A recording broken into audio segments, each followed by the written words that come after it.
Hello, gamers. Hello, hello. Can you guys hear me? I hope you can hear me. My microphone is. Oh, I'm moving it. My microphone is effed up. Hold on. Hope you guys can hear me. 1 second.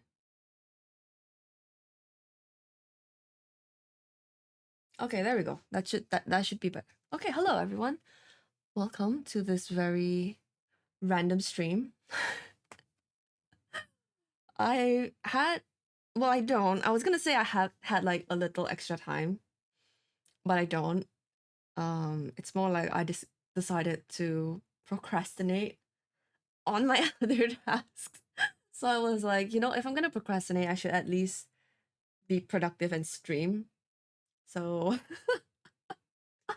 hello, welcome everyone. Welcome Yaku, welcome Wira Kiros. Hello on YouTube. Hello Twitch people, Sierra Hara, Ignatius, hello, welcome. Pleased to say and promote that the Yin Yin Guide by Coco's Nocturne, or Sun, however you know her, is finally out. So I'm gonna just link that real quick. Yin Yin Guide by now out. Oh wait, what the frick? YouTube doesn't let me do line breaks. I keep forgetting that. Yin Yin Guide by blah, by. There we go. So now I have to pin that. Yeah, okay, nice. We've got that pinned. Okay. Now I gotta do it on Twitch. Yin Yin.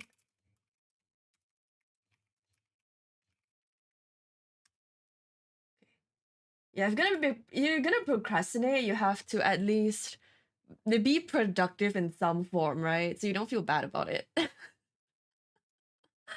Hold on. I have to mute my own stream because I don't want to get double sound.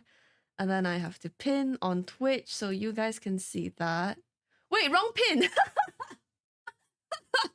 pinned the wrong message! But it's true. Okay, there we go. That's correct now. Okay. There we go.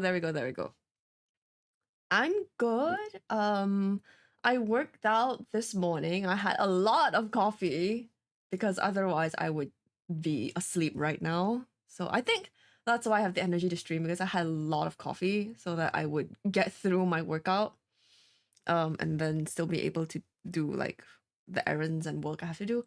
But now I'm just like, oh, I still don't want to. So at least I'm gonna stream and be productive and like clear the stuff, and make content, because that's what y'all are here for. Anyway, so I don't know if this is out on other servers yet. I think it should be. So Path to Nowhere, as of Ying Ying's patch, is getting the peak test path, which is this thing. So you have, like, from now on, whenever we have events, hello Milk Porch, welcome. So whenever you have events from now on, we are going to get the peak test path. I don't know why they call it that. They could have just called it ultimate challenge or like ultimate battle, because in Chinese, that's what it is in Chinese. It's 极限挑战. It's just ultimate challenge. I don't know why they called it peak test path. I was like, what? Anyway, so when you get this, you have to fight and get a certain amount of points. And once you get those points, you can toggle on or off like a sparkly effect on your sinner's box when you're choosing them for battle. So that's what this is for, basically. And it's also for whales to flex how strong their teams are. Ice Sniper, hello, welcome. Thanks for the lurk, appreciate it. But yeah, that's basically what it's for and kind of what I want to do. It might be late because it just opened this morning on the Asian server, and we get stuff a little earlier by a couple of hours. So I think it's not out yet on, like, maybe it's out on EU, I'm not sure, but it might not be out yet on the NA server. But you'll get it later today. Anyway, so this is the new thing. In the future, Graves events will have it, and the Hypatia's event will have it. So I assume they're planning to do this for every new event from now on, seems like. So you should be able to get these sparkles for all new sinners. I don't know if they're gonna retroactively put in ones for old sinners. Like, there's no news of that. It hasn't happened yet. We'll see. I haven't done it yet. As you can see, I haven't tried it yet. Like, I haven't, like, I logged into my game right before the stream and just cleared a couple of dailies, but I haven't done anything else. Have I cleared? Yeah, I should clear all my stamina. Okay. I have to do Remnant of the Depths as well. So Remnant of the Depth just updated as well. So you guys have to remember to do it. It's like, it's a new season today. So remember to do it, please, to get your materials. So we're gonna do that. You know, we'll do ROTD first because I think that's gonna be faster. So let's see what the buffs are. I heard that there is a video, one of my Secret Society members sent me the link, of a whale clearing Peak Cast Path Eidolon in 15 seconds. I was like, I can barely clear the boss, the normal event boss, in 15 seconds. How the fuck are people clearing that shit in 15 seconds? Like the ultimate test version. What the fuck? I'll show you guys the video later if I can find it again, because it was a ping. I think I should be able to find it. Anyway, so these are the buffs. Oh, we have Darren buff. Very stonks. Oh wait, we have so many Sinner buffs. Hold on. Oh, Casket buff.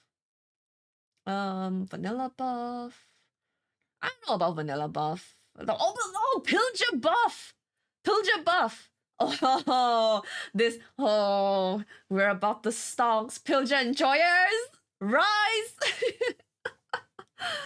Ying Ying buff, equal buff. Buff.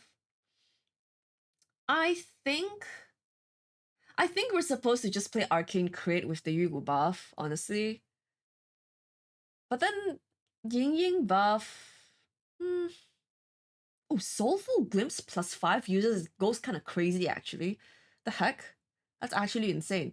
For a boss fight, we're probably gonna use this. Yeah, I don't see any reason why we shouldn't be using this if you have that. When was the last time we had a Darren buff? Hello, welcome, welcome. Oh my god, Agnes. Okay, it's Prime. Okay, it's Prime. Thank you so much for the sub. Guys, don't sub to me. Like, I have emotes and like on my members and my Twitch sub because people sub to me anyway. I don't want to give you something, but don't sub to me. Spend it on yourself, okay, guys? I'm here to hang out with you.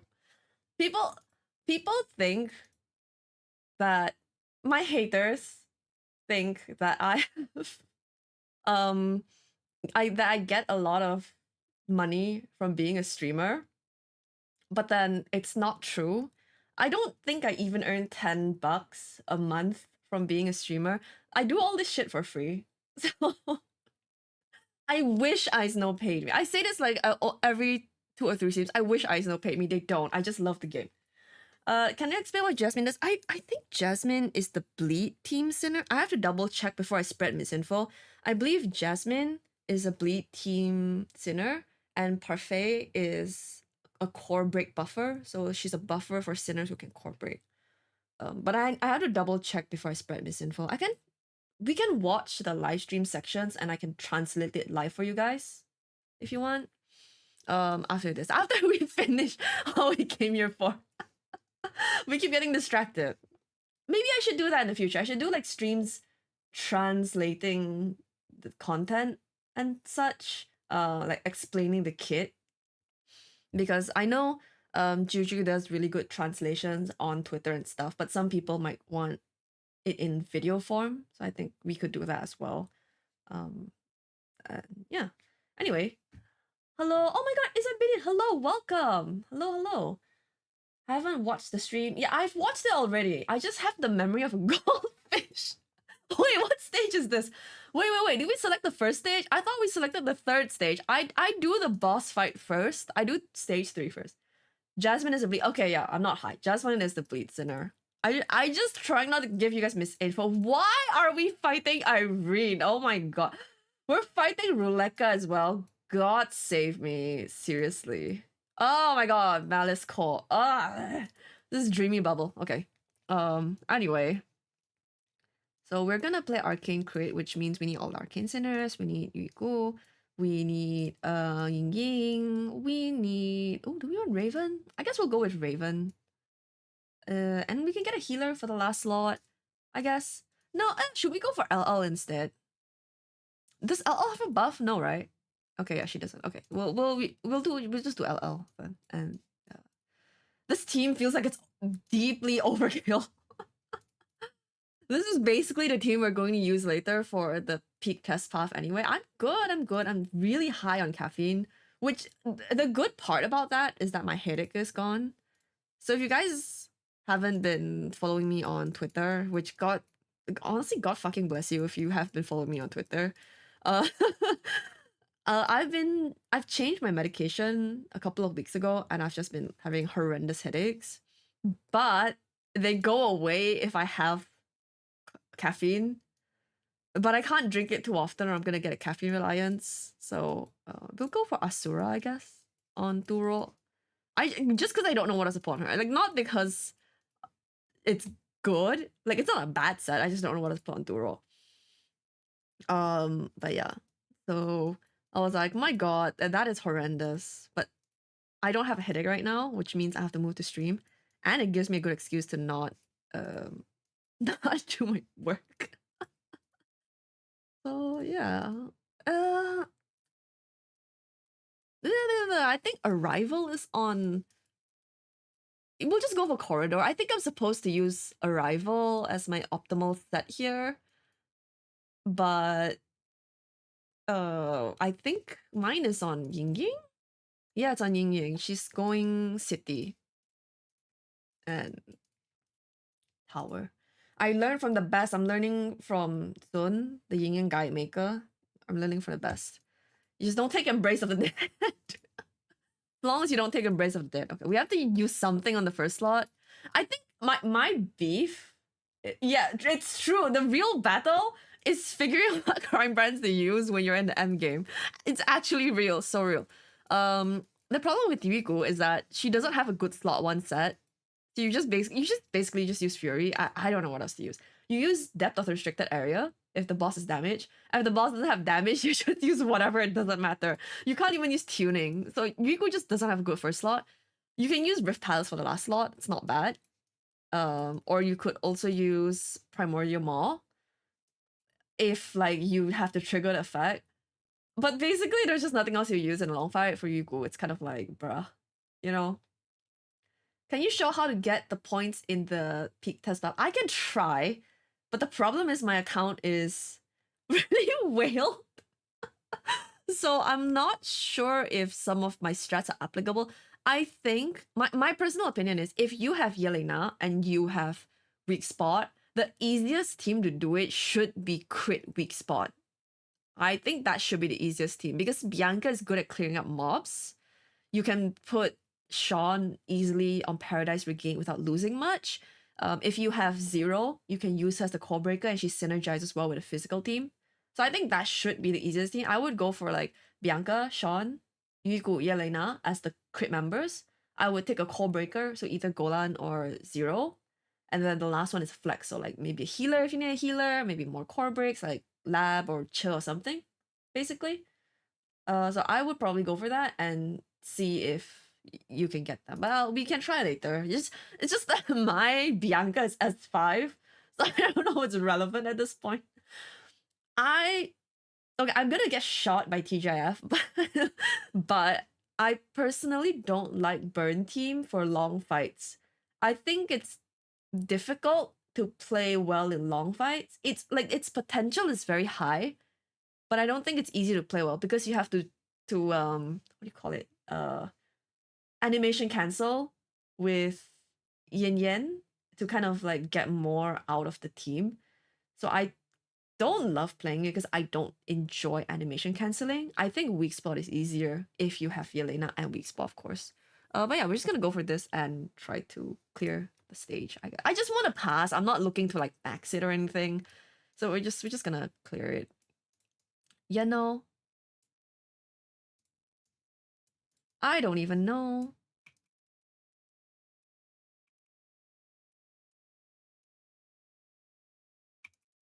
I would like to get a core out of it. Maybe I should be using Last Stand, but I think what's her name? I think she does better with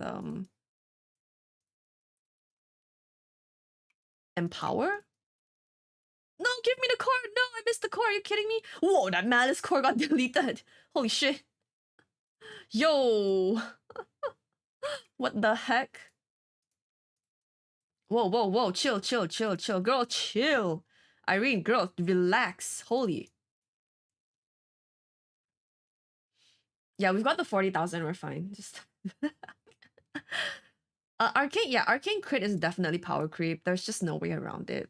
Anyone who says, like, I know I said very frequently, like, oh, Path to Nowhere's control of power creep is pretty good, and I stand by that. It is pretty good, but you basically have to be Delulu if you want to say that it's like Path to Nowhere is not currently power crap.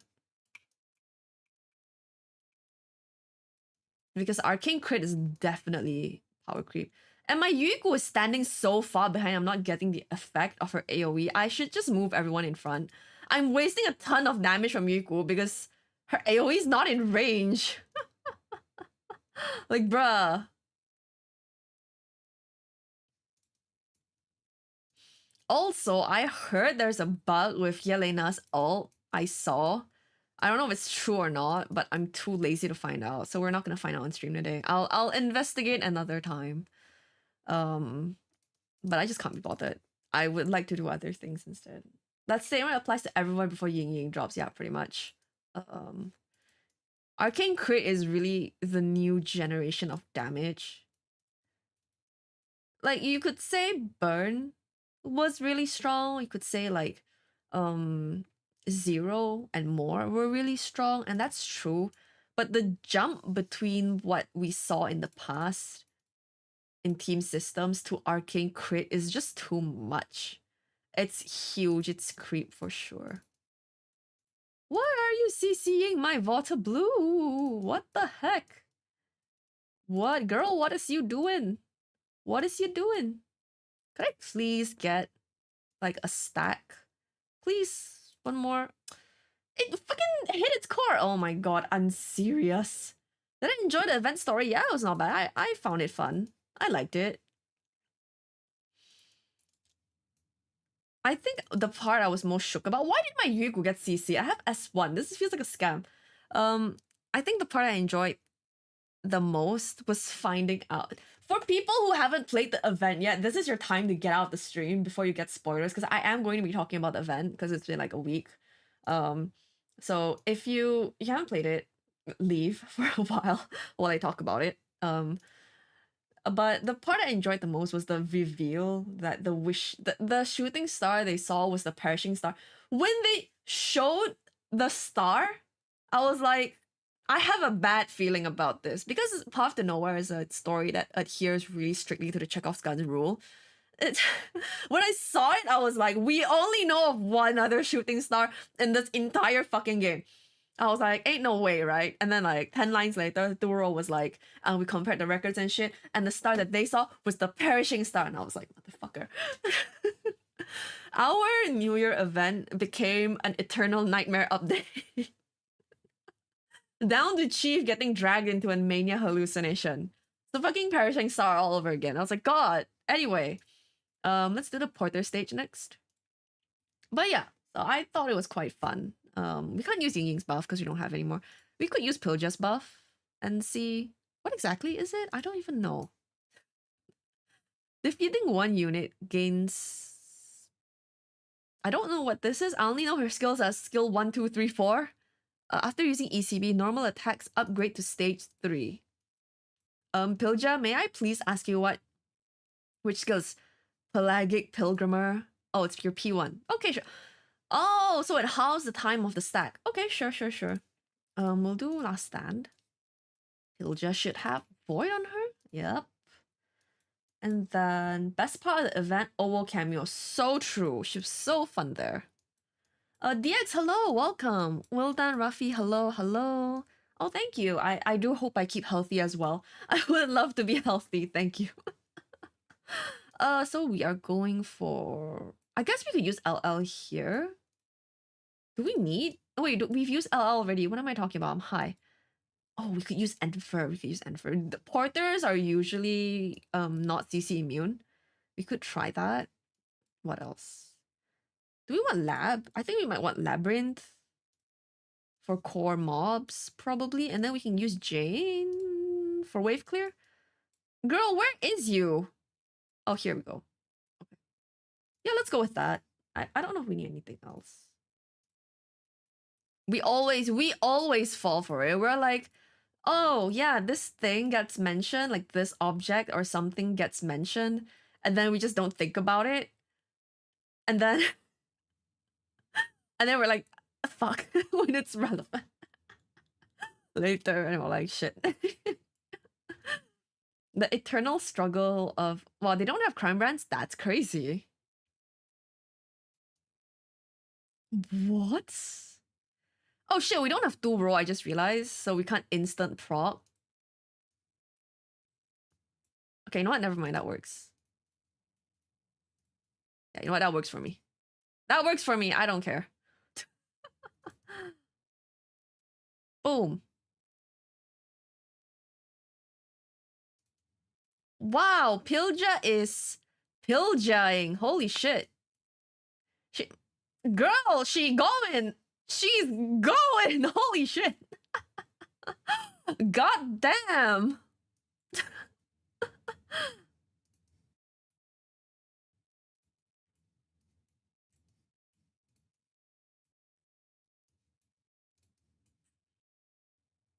Oh, we gotta do the thing. I keep forgetting we need uptime on this. But why did everyone just stop hitting? I'm so confused. Did you see that? Everyone just paused for a second? I don't know what's going on. Alright, there we go. Okay. I think that's fine. Yeah. Yeah, Pilja, what can I say? Pilja's just great, man. What is this? What the heck is this? Explain to me. What is this? How is this a real sinner? Come on, guys. How is this a real sinner? Let's be so FR right now. That's crazy. This is like the most AFK team I've ever seen in my life. 10 seconds left.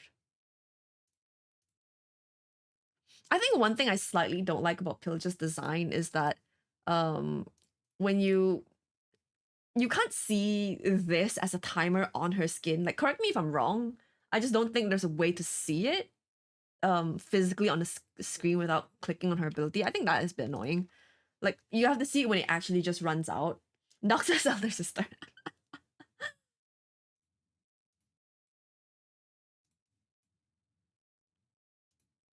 Yeah, you have to physically look at it for it to run out. Anyway, 50k easily. Fish girls, yeah, Fish girls fans are always winning, you know? I want more people to hear those stories. I'm like, girl, you on one hand, as like someone who writes, I kind of get it, but on the other hand, sometimes it's just the writer's thinly concealed fetish. Let's be real. It's just sometimes when people are writing, you can tell it's just whatever thinly veiled hyperfixation they have at the moment. And I'm guilty of this as well, you know? So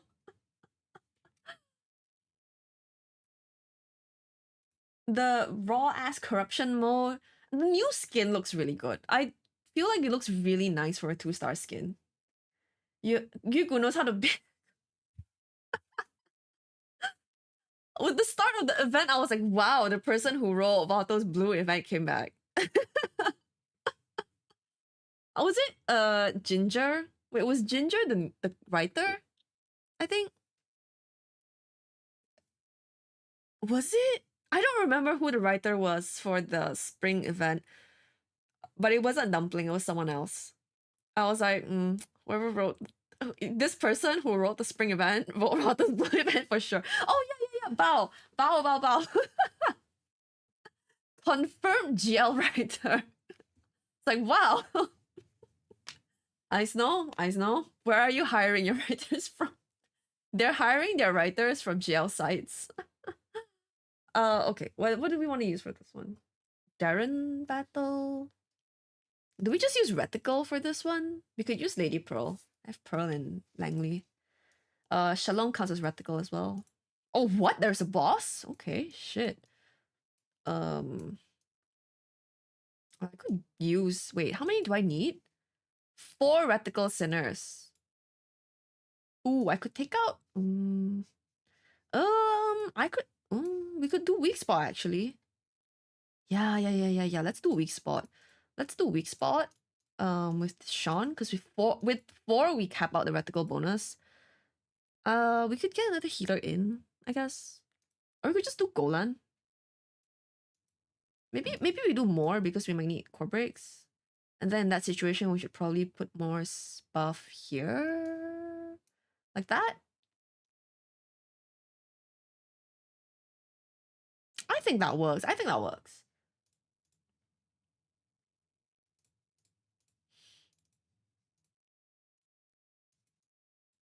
Where's my tuning?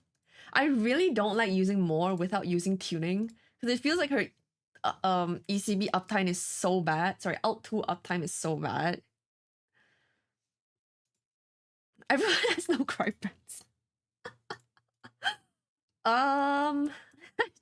I'm so lazy to put crime brands out. We're just gonna put crime brands and Bianca and call it a day. I'm just too fucking lazy. Hold on. Can't be fucking bothered actually.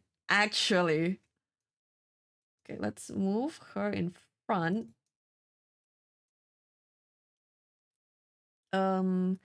People who want physical damage should go like this, I think. Yeah. Okay, there we go.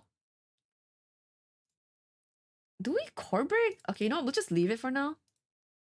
Yeah, we'll just leave it for a second. Okay, there we go. I'm like bombastic side eyeing because I don't know if I should be core break, like saving for core breaks or something. Because I just can't fucking tell if like we're gonna need core breaks on this boss. Oh my god, why is Shalom's health so low? Okay, we do need core breaks.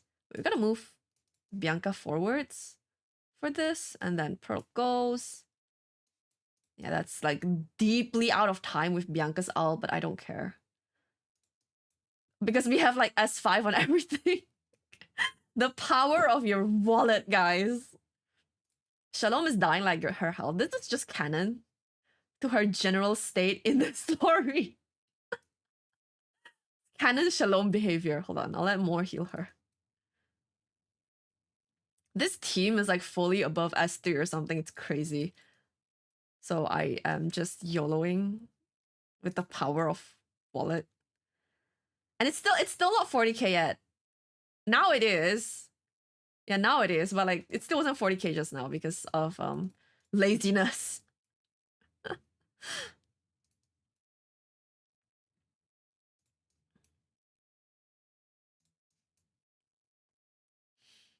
Yeah, it was, I don't know, my account's too strong for this. So we're just gonna wipe through this quick. And I think you guys are more interested in seeing the peak test path anyway. But you are forced to sit with me and watch me do my dailies. Lady Pearl is out shooting both Paradisians. To be fair, my Pearl is S5. And Pearl is just really good. She's just really good. Yeah. Shalom, first of all, Shalom has Pearl has no crime runs too, but the point is.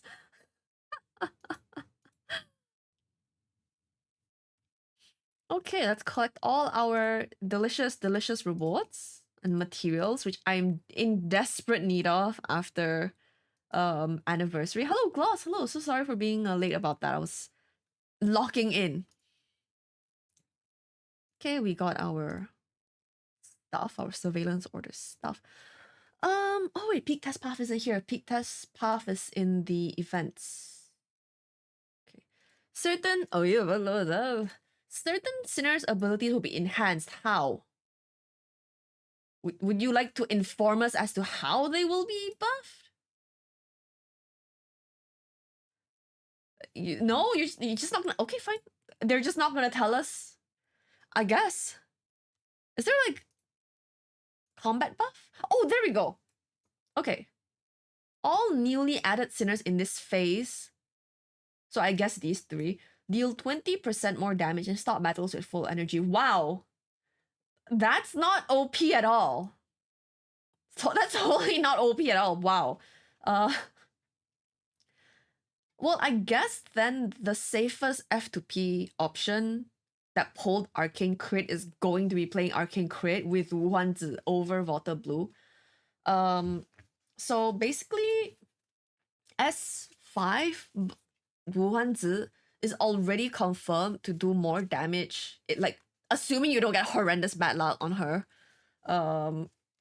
With S5, you do more damage on Wu Huanzi than S0 Water Blue, but S1 Water Blue will do more damage because the jump between S0 and S1 is like 30-40% for Water Blue. So it's a little RNG dependent, but the crit itself is RNG dependent. Anyway, the guideline is somewhere around there. But because now you get 30% crit rate boost for free and 50% crit damage boost, you might as well just play Wu Huanzi if you don't have like honestly, even if you have S1 Water Blue, you might as well just play Wu Huanzi in this situation, pretty much. So yeah. Anyway, I think that's the safest F2P option. Just play Arcane Crit. Because what the fuck? And like here you have 30% magic resistance boost, and on Yugu you're supposed to use Oasis, and Oasis scales off magic resistance to amp your magic damage. So yeah, so I think F2P you should just use this. Yeah, I don't love that it's only favoring the new sinners. At least they give the A rank a good buff as well. I would be pretty annoyed and I would call it a bit scummy if they only gave it to the S ranks, but they gave it to the A rank, which I think is still acceptable. That's okay. But they didn't give A ranks buff in Mania Training, which is really annoying. That's where that part of my beef is coming from. A ranks don't have buffs in Mania Training. I think that really sucks. Anyway, let's see. I'm gonna show you guys as well the video of the 15-second clear. I have no fucking idea how they did that. I haven't watched clearly yet. But maybe later. I'm gonna use Water Blue just because mine is S4. So there's no competition S4 Water Blue and Wu Huanzi. S4, there's no competition with S4 Water Blue, full stop. Not even just compared to Wu Huanzi. S4 Water Blue is one of the most disgusting shackles in the entire game. It's just too fucking OP. What is my last sinner? Raven? Don't want to use Etty in this situation. Did I just use Raven? Maybe I just use a healer. I'll just use a healer then. Ah! Okay. I think everyone should have crime brands. Oh yeah, LL doesn't have crime brands. Come here. Come here, come here, come here. There we go.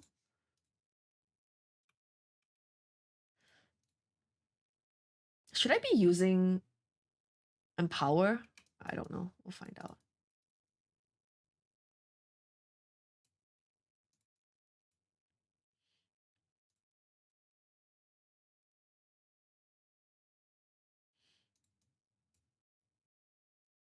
Okay, I'm just gonna go for it, I guess. We have some cores to get. It's not too bad.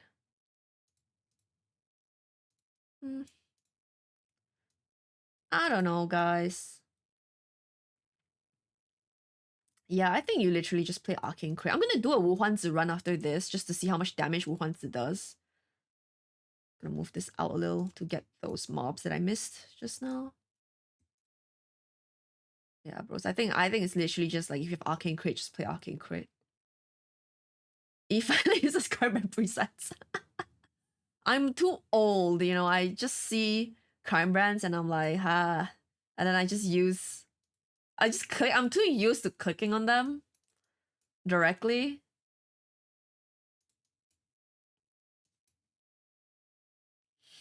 Yeah, I think this is just... I don't know how long it's going to take me to clear. Because I missed a few last stand stacks.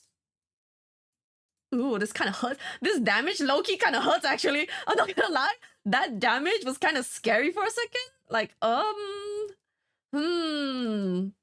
low-key. That damage was kind of scary. I'm gonna be chill so that the boss can't sense my fear, but low-key, kind of scary damage. You should probably bring a healer, guys. Oh, the boss is dying already? Well, that was fast. Oh, there we go. Just packing crit. How about I don't do it anyway? I only use it for like 3-piece sets, basically. Otherwise, I don't really use them. Oh, Uhanzi gets one as well. That's cute. Okay, let's try a run with Uhanzi and see how that goes. I prefer using tuning inversion slash on her because I think it overall helps with the damage for procs. Because she doesn't benefit as much from attack speed, I feel. But we can try. I am interested in trying Arrival on her. I'm kind of curious. Not Arrival, sorry, into the Against Light. Because the attack speed boost does help with her normal attack speed, which in turn procs her talismans.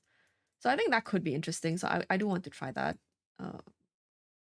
Last one should be Pioneer. Is she...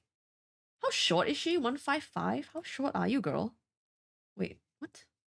Profile. Wu Huanzi. Oh my gosh, she's tiny! Holy shit. She's small. Okay, we are using Pioneer, I guess. I didn't know she was so... Wow. She's small. We're not molding height. Oh my god. Can you imagine? Next level molding. Molding height. Alright. Let's go.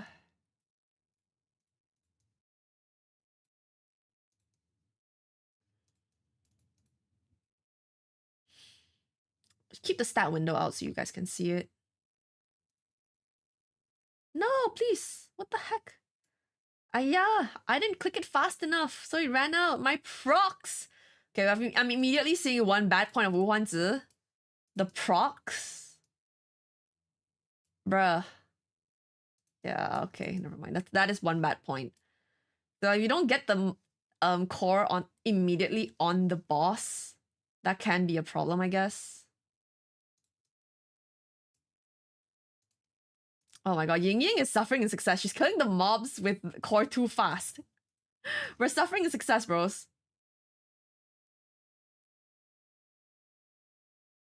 Ouch. That damage do be hurting. Low key, low key.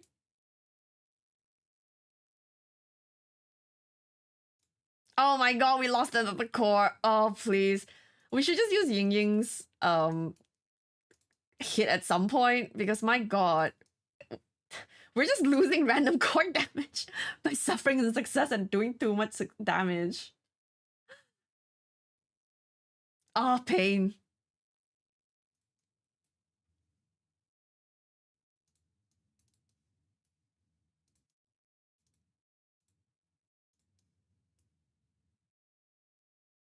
Can we please get one more core so I can get one more stack before we burst at the last 15 seconds? Please, please, please, please, please, please, please. Please, one more core. Someone, anyone, please? Question mark? Cores? Why are we not getting cores, bro? We're just not. Okay, whatever. It's time to burst. What? Wait, okay. Okay. I can live with that. I can live with that.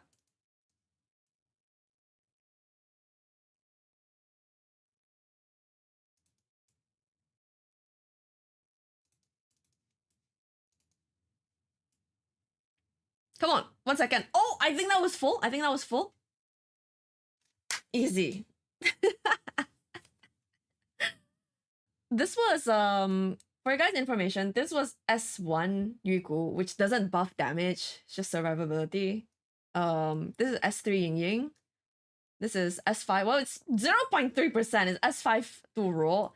This is 1% from S5 LL. S5 Yelena is 0.7%. I think the S3 will matter for them to some extent. Because that was quite close. So I think the S3 is gonna matter for them because that's quite a big boost to their buffs. But yeah, you should be able to get pretty close. with using 无患子 actually, because I think the buffs are just really good. So it makes up the difference with 无患子. So yeah, if you guys want rewards, the 5 million reward, just play Arcane Crit with 无患子. You could probably safely change 杜若 to like, no, maybe not safely. I hesitate again to say safely because that was quite a bit of damage. You could probably change her to like Hamel, like a normal healer. I don't know if you could change LL because LL is super OP. But lower shackle should be okay. Maybe you'll get like 9 million. Wait, is this 9 million or 100? Hold on. 1, 2, 3, 4, 5, 6. This is 10 million. Right? 1 million has 6 zeros. So this is 10 million. So you want to get 5 million. It's fine. Ball's hitball was too small for Turok, which I wasn't using Turok to do damage anyway. I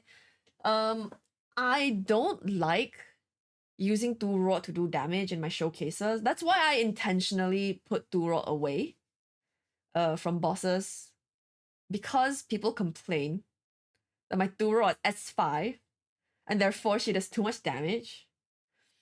And therefore the game is unfair. So I don't like using my Turok for damage. Because people complain too much. And I'm like, bruh, it's not my fault that you don't know how to appreciate peak and you don't wail on peak. But yeah, I think you should just literally just use this. I don't know. Do we have assist? Can I borrow someone's Bianca or something? Fuck, we don't have assist. I was thinking if you could borrow someone's S0, S1 Bianca, I could show you guys. But we don't have it. So the problem is Bianca is there are two problems with running weak spot on my account as like a demonstration for you guys. First of all, my Lady Pearl is S5. Lady Pearl at S5 with no crime brands just does so much fucking damage. It's unbelievable. Like, for some sinners, like for example, Nox, Shalom, even Darren, honestly, you could take out the crime brands, and while it's still gonna do more damage than a lower shackle version, it's a bit more comparable. Like it's like a 20, maybe 30% damage difference. Sometimes even less, depending on the stage mechanics and energy regen or like crit related factors. But for Lady Pearl and Bianca specifically, them not having crime brands at S5 doesn't fucking matter. They just do so much damage. It's like so like I kind of hesitate to show you guys a weak spot because I don't think it's gonna be a realistic representation for anyone who has like, you know, S1 Pearl, S1 Bianca, S0 Bianca. Because mine is just, I don't know why Lady Pearl just loves my account. Like, I'm not complaining. It's a good thing. I just don't get it. But yeah. So this is not, like, even though I'm not gonna put crime brands on, it's not anywhere going to be realistic towards what it's actually gonna be like. I don't know if I need a healer with this. Should I just use Golan? I mean, we kind of want a Core Breaker, I guess, for the mobs, but we kill them so fast. I guess we just use 0 to Core Break. Put them here. Like that? Core Break? When you're scaling, yeah, when you're scaling that much damage, at that point, the crime brands are just... Taking off the crime brands doesn't even matter. Again, like when you're comparing to lower shackles at that point. Their shackles are just too good, honestly. Is S0 LL worth it? Yes, absolutely. LL is worth it at every single shackle. If you can get an LL shackle, get it. I'm not even kidding.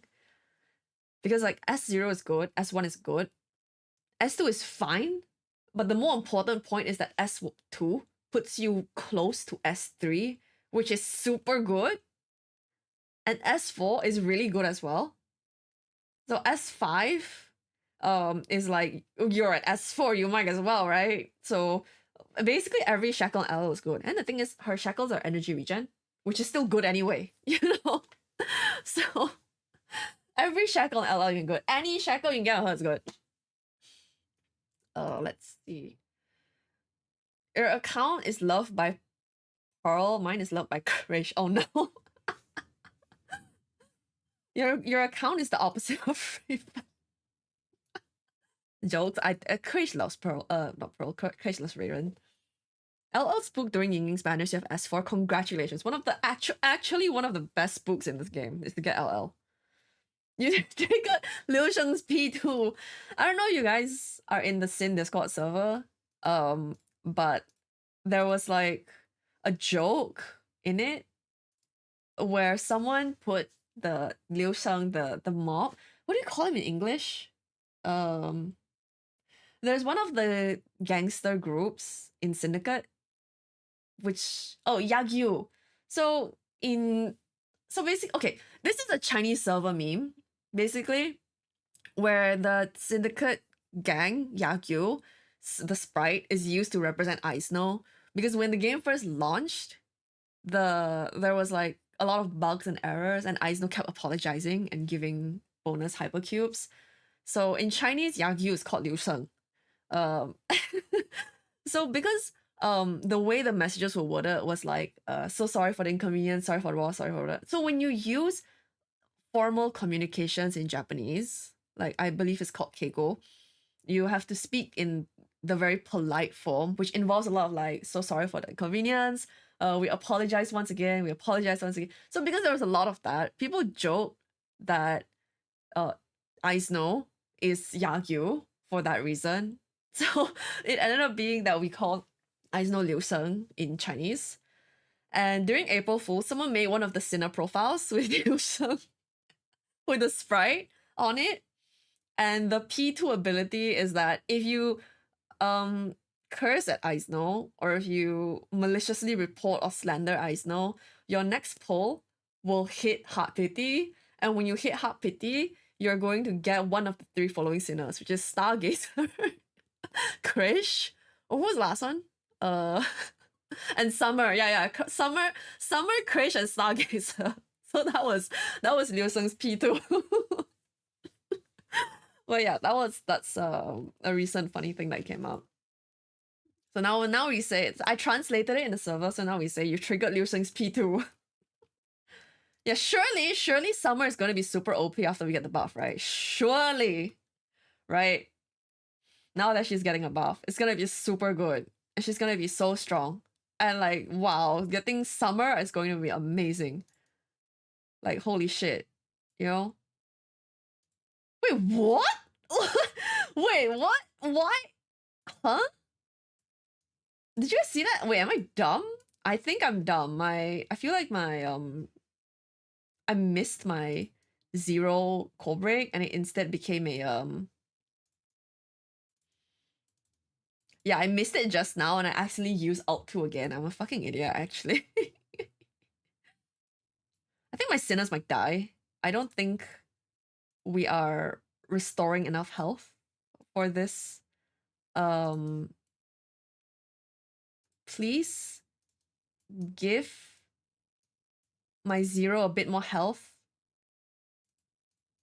Please and thank you.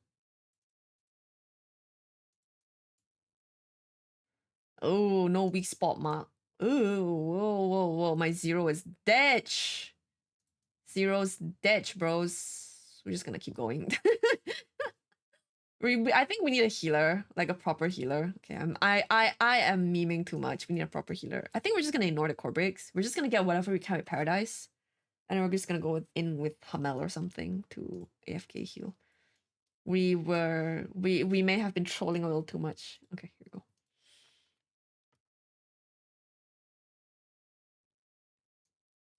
S7 Stargazer, are you joking? I'm so sorry for your loss. Summer does crit. Oh, maybe we should put Summer for the last slot then. Why not, surely?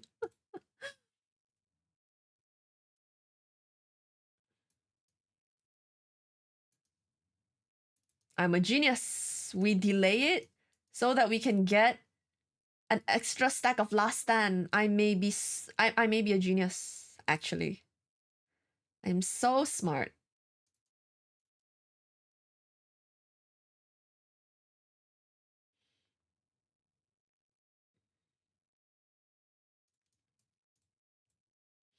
I'm gonna wait for this to like sync up with properly, I guess.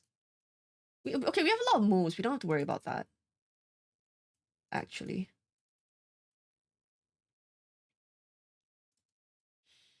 Gives us some crit rate.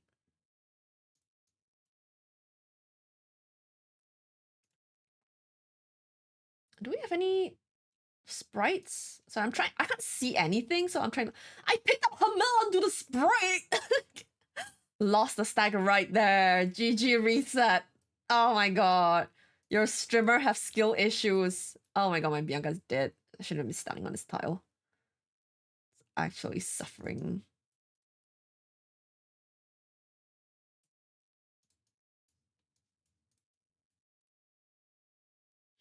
Actually suffering. Wow, that is surprisingly little damage. Arcane crit does so much. I know I'm just fucking around, but still, that is surprisingly little damage.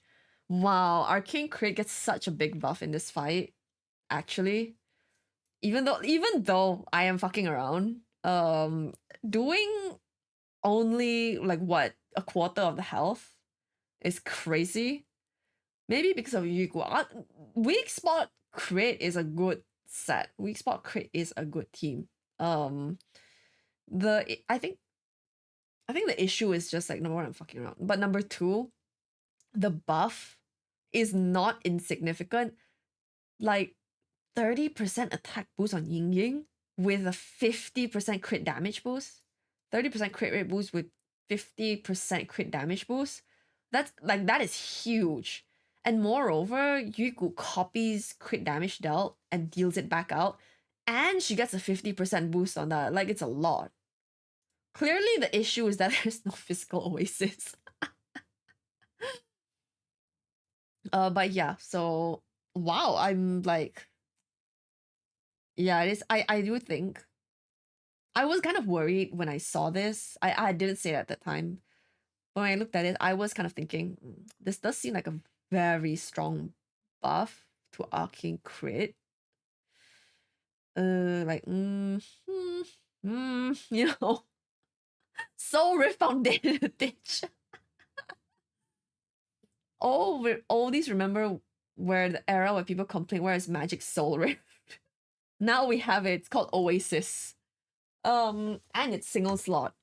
But to be fair, you can only use it on tanks. It's not super good on other sinners, I think. Wow, that is a much bigger buff than I was expecting. How the fuck do people do this in 15 seconds? That's insane. Hold on. I wanna watch the clip. Let me look for it actually. Oh my god, I just realized 40 people have been listening to me yap for like the last, how long has it been? It's been like an hour of listening to me yap with no background music, no background sound. Are you guys okay? Are you guys okay? Why did you tell me there was no sound? I need the music to camouflage the windscreen wiper that is my voice. Hold on, let me look for the clip for you guys. I just realized I hadn't turned on my desktop audio. Where is it? Where is it? Where is it? Where is it? Do-do-do-do-do-do-do.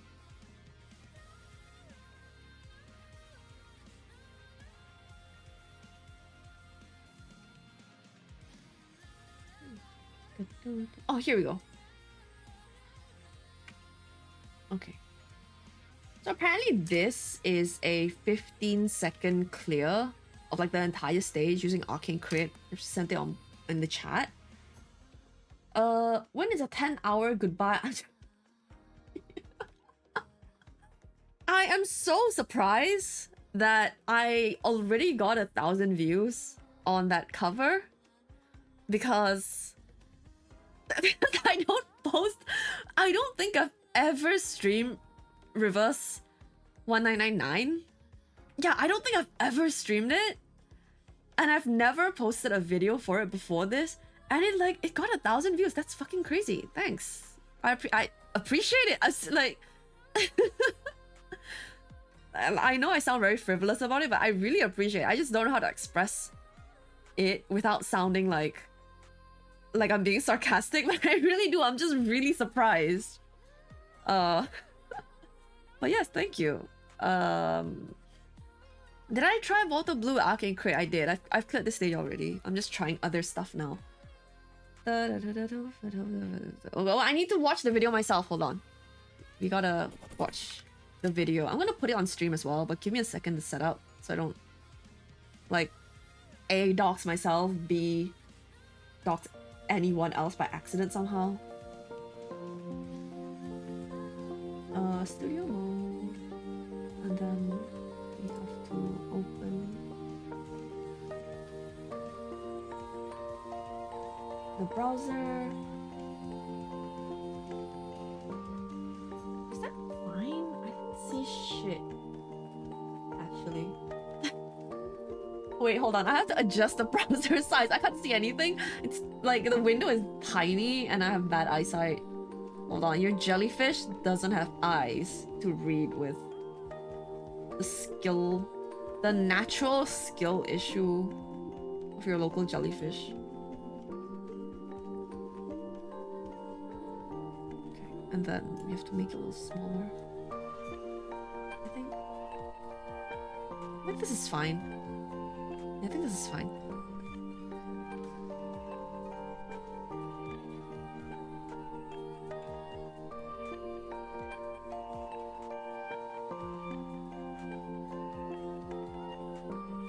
Okay, let's go back. So this is apparently a 15. It's on Bilibili. It's by one of like the molders. Fei Tian Kuang. I think it's a Dai. That Dai. Fei Tian Kuang Dai Mao. I can't read. Oh, what is that word? I can't read. Anyway, this is the guy's, person's, lady. I don't know. The streamer's, content creator's name. They do a lot of videos for PTN, and apparently they managed to do a 15-second run. This is just their setup and like their invest on everything, which is full shackle everything pretty much. So I probably can't replicate. The thing I'm most worried about that I can't replicate is because of number one, Volta Blue S5 actually matters, and number two, OWO S4 might be necessary for the energy. Like we just literally just might not have enough energy to ult with OWO early. So not sure, but we will see. I should make it like big. Hold on. Yo, this quality is so crispy. Because I'm not logged in on the browser. I have an account. I'm just not logged in right now. It's crispy AF. Is it too loud? Tell me if it's too loud, okay? What is this OWO doing? I'm so confused. Hold on. Back the fuck up. Back the fuck up. What is OWO doing? Okay. OWO has Afterglow? Oh, they must be picking up immolation. Who would you use OWO to pick up immolation? Oh, I guess you have to move for the lion hit anyway.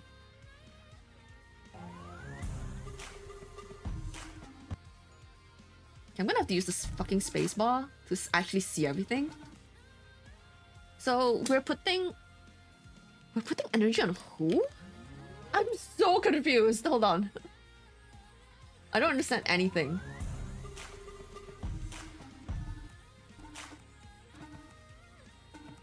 Putting energy on. Is that energy on OWO? I think it's energy on OWO. Looks like energy on OWO. So we're gonna open Yuiku's ult. We picked up one stack of immolation with OWO, and then we just. Oh, I guess so, because everyone gets the buff. Okay, that's fair. Could you not just stand everyone around OWO? I don't understand. We'll find out. Why am I not using ECB yet? Oh, because ECB would proc Afterglow. Okay. I'm trying to understand their process to try and replicate it.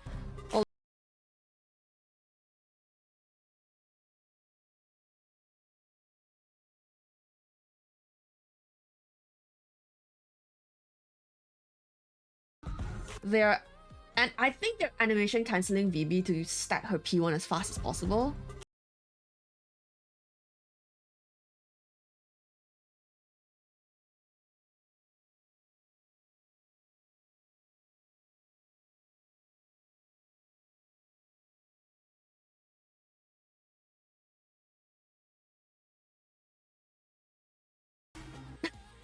What? Sudden login prompt, jump scare.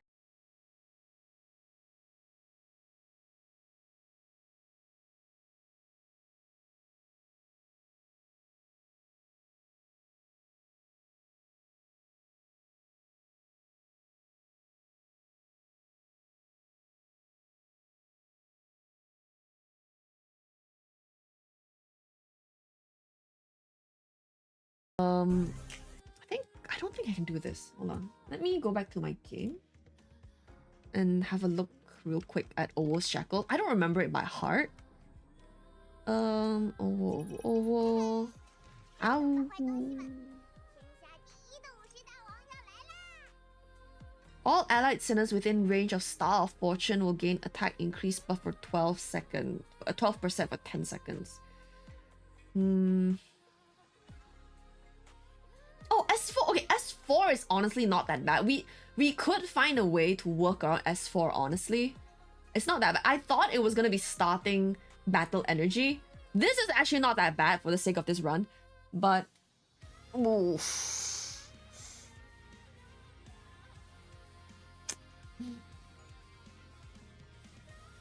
The spirit. We don't have. There is one way of overcoming this problem, but it relies on RNG, which is to get the new crime brand set. Oh, but then we would have to wait for a cold break, so that's actually not viable. So there's a new crime brand set. There's 2 pieces where after you cold break, it spawns a spirit, and whoever picks up the spirit gets like, I think like a 10% attack boost or something. Like it's quite a bit. It's not as much as 12%, but it's like a noticeable amount. So we could have kind of substituted with that. I don't think we can get that here. Is it overkill? Let's see. If it's overkill...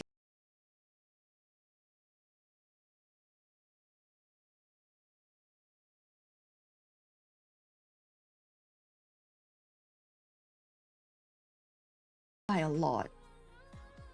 Oops. See, change the playback speed. Yeah, it's a little bit overkill, but not by very much. We finish using up energy. How much energy does LL have? LL's energy bar is empty. 15 seconds. I don't think 15 seconds is doable without that S3.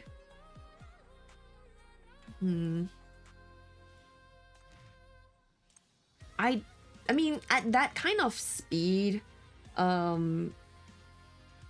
Yuiku's shackles are not really going to matter, so it's fine. So I think that's this. Yuiku's is fine. Also Ying Ying's is not gonna matter much. Her S4, because it's like, what do you call it? It's capped against her own attack, not the boss's health or anything. So it's like what, 50k damage is not that much against like fucking 10 million health. So it's just like what we call Ma Mao Yu, just a little bit. Like don't get me wrong, I'm still gonna try it, and we're gonna see how fast we can get, but I'm not optimistic. I don't feel like the Eti strat would work.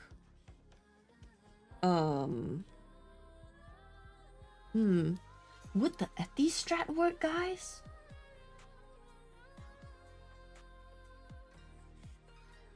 Because with Owo, you get 8% from... It's 8, right? Is it 8 or 9%? Basically 8 or 9% from her P1? P2? Yeah, you get basically like 8% from her P2. You get 20% bonus from her ECB. And then you get the 12% from her S3. Oh yeah, right. we can't underestimate the crit buff here for Owo's case. Owo Yugu is, I don't think it's 100%. Let me check how much VB has. What? This one took Corridor, I believe, not Arrival. Oh, no, it's Arrival. Okay, so the problem is there's a difference between S4 and S5 Water Blue. I'm sorry, YouTube comments. I can't see you guys right now because I'm checking the video. I can only see Twitch. Give me a second to do my crime brands first. But there's a difference between S4 and S5 in terms of attack speed breakpoints, and the fact that they had to animation cancel to hit the next breakpoint makes me think that it's not a wise idea to use Arrival here. But we have to gain the crit rate bonus and what do we call a mull? We have to mull the crit rate. So we're kind of fucked either way. I don't want to fucking do it. How do animation cancel on Water Blue? I don't even know. At what point is the animation cancelled? When it leaves her hand? Probably when it leaves her hand, right? That's usually what it is for most sinners. Arrival's currently on Ying Ying, who's gonna use Bell Tower instead. Could we not use? I guess not. Can we not use Bell Tower instead on? But then you would get. I guess this is all about crit rate. You just molding for crits. That's what Ohio says. So the person who sent in my SS called Ohio. It's one of the really good players in my secret society. Ohio also said it was crit rate molding.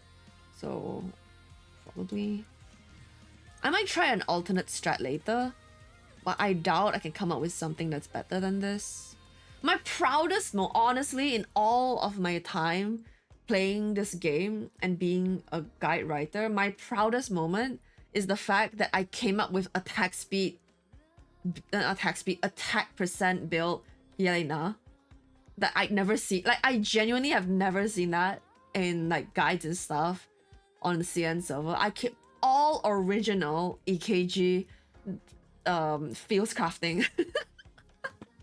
That's my proudest moment. But aside from that, I strongly doubt I can like, actually come up with shit. They even use Nightmare on Yugu. Wow. I don't think I can count clearly in the video, but they might proc into like the 14 hit. They might be proccing into the 14 hit category. Like breakpoint here. You can tell like I'm deeply fucking troubled by all of this. What to do? I mean, at least I already have ECB3 Owo. So we get let's calculate in my case because I don't have everything maxed. So we have 27 point. We need calculator sound for this, man. 27.8 plus 10 from Yelena plus I think I max Yugo. 25. Wait, but I have ECB3.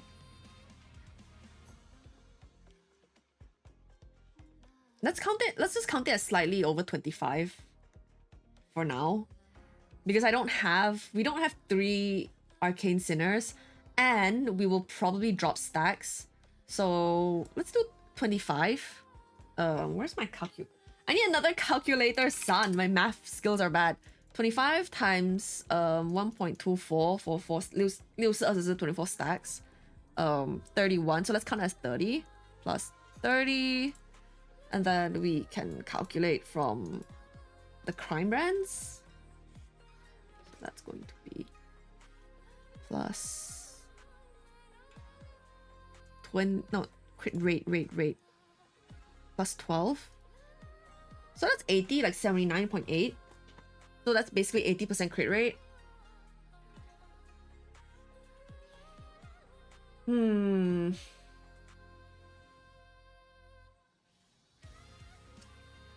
Is it worth just bringing Etty instead? Because Etty would proc Yugo's ECB3. Wait, what did I type Etty into my search? What calculator? My god, 25 times 4 times 12, right? I wrote the guide for Yugu and I don't remember. So 12 times 4. 64 So 1.48 times 1.48.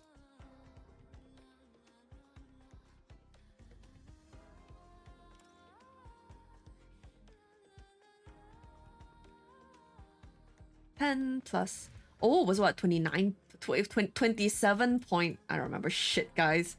Yeah, 27.8, okay, plus 27.8, plus 12, right? Where is my, I'm so blind. Yo, guys, I'm cooking. I'm fucking wait. I'm cooking. Let's bring Etty instead. I'm cooking. Hold. I may be a genius. Wait a minute. we get 86% crit rate with Etty because I have ECB3 Yugu. I may be cooking, guys, and hold. I have S4 Etty, which guarantees the gem strat. Wait, let me cook. Hold on, I'm cooking.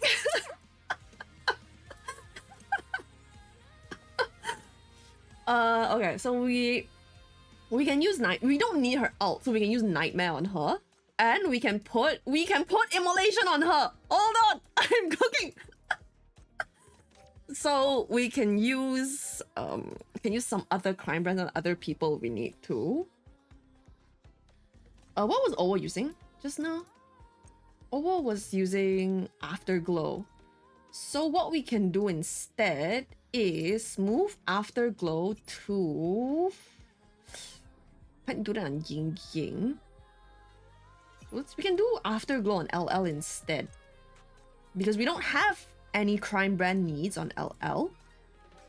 In case someone dies for absolutely no reason, we can use Maw instead, I guess. But we do kind of want some energy on LL. I guess we'll start her with Corridor and see. That EC her. So I'm so sorry. I use Etty as a support for VB. Stop judging my Etty invest. I never pulled on her banner. She spooked me 5 times. Okay, I'm using Etty as a Volatile Blue support. Stop judging me. Wait. Okay, I'm coming back to YouTube now. Oh, Dimon, hello. Animation cancel me. When you read this, is Yugo important to have 3? Blah. It depends on the situation. Like in a very niche case like this, as you can see, I may be cooking. But in most cases you can just bring another good Emperor like LL, Cab. In a normal situation, you can bring S0 Owo and the overall game is completely fine. This is a very niche, very specific situation. Okay, don't be like, oh, because of that, like you have to use 3 Arcane Sinners with Yugu. Oh my god, I just quit it by accident. Don't be like, you have to use 3 Arcane Sinners with Yugu. That's not the case. I'm just trying to cook like a really specific strat right now. So like, this is like a completely different scenario, okay? Where we are on some crazy shit right now. Where's Etty? Girl. Oh, there we go. Okay. I wish I bought the dragon skin for her. I think when it reruns, I'm going to buy it. If you're having difficulty proccing cores, just bring someone else that you need. You don't have to use a third arcane, you know. Who else did I need? Oh, LL. Okay. So we're gonna put LL here so she can proc Afterglow. Yelena's on Judgment. Do we have the fucking Toei on Volta Blue? Are you kidding me? I have the animation cancel? Really? Oh my god. Grand KMS moment, actually. We're using Empower, right? Oh, but I can't follow their video. I have to think about how to do my own run because I'm using a different thinner. Wait, how long does Ethy's gems last? Guys, I'm doing my best, okay, with my 2 brain cells. For 12 seconds. So as long as I pick up after 3 seconds, it's fine. Can you AC with how long it takes to pick up gems? I don't know, honestly. I actually don't know. We're about to fucking find out. I'm gonna slow down the speed because Lord knows I need it. Okay. Let the fucking games begin, actually, literally. Do I just pick up gems immediately? Like, what's the game plan here?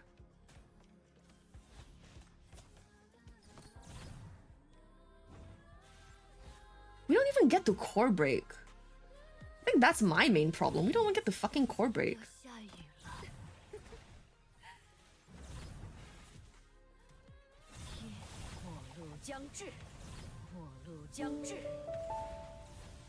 Wait, why did I empower Ying Ying? What am I doing? My god.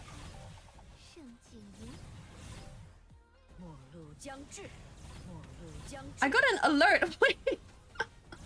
Guys, wait. I got an alert. No, I completely screwed it out. Let's redo it. So we have to, first of all, we have to not fuck up the, was the alert too loud, by the way? I felt like it was so loud. The 12-second buff, you need to stay for like 2 seconds. I think it's 1 second to pick up gem. Let me test. Okay, so first we have to not fuck up the empower. Second of all,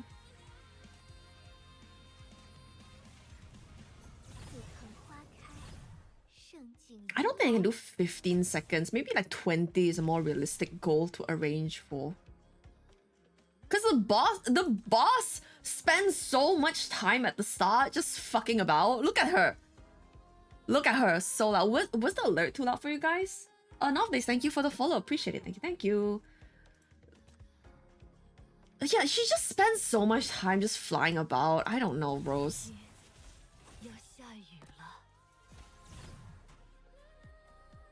It's about a second.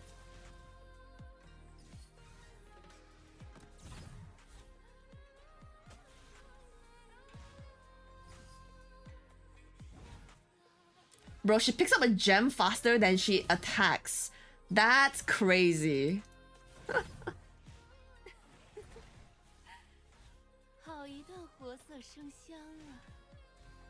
Do we not have any mobs to break yet? Are you joking?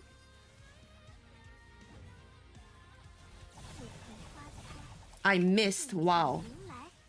Very unpoggers, actually.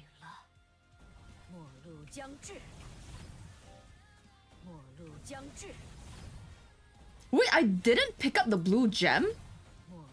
Oh no, they're spawning from more enemies dying. Oh, that's what's going on. Oh, hold on. Yo, give me more gems, bro. Shit. Wait, that stonks. Hold on. Any court enemies interested in appearing for me to get an extra empower out? Any interested? No?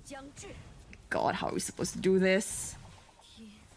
Wait, what? Why did Volta Blue have a... Oh my god, did I just stand behind her?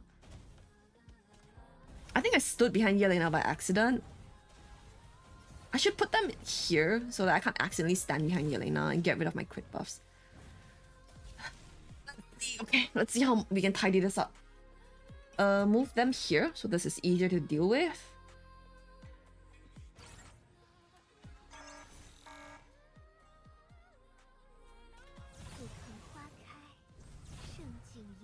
Maybe we have to just rely on like fucking gem RNG or something. I don't know. We're gonna have to like fucking find out, man.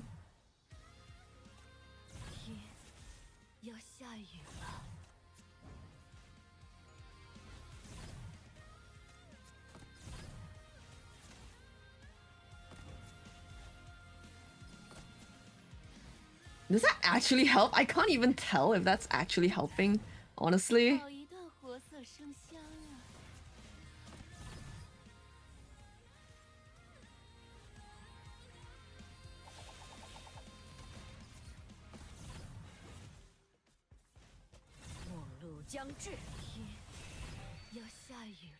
Oh, she's already going? Oh, okay. I see.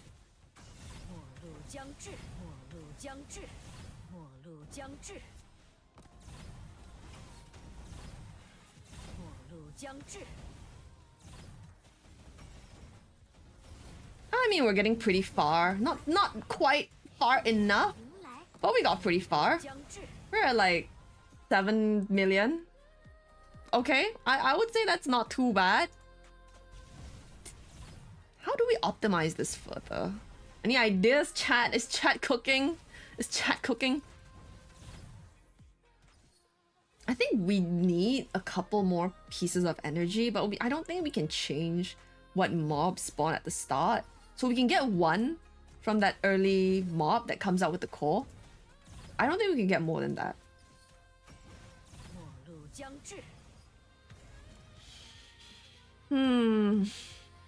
Is Ovo really the only... I guess you have to...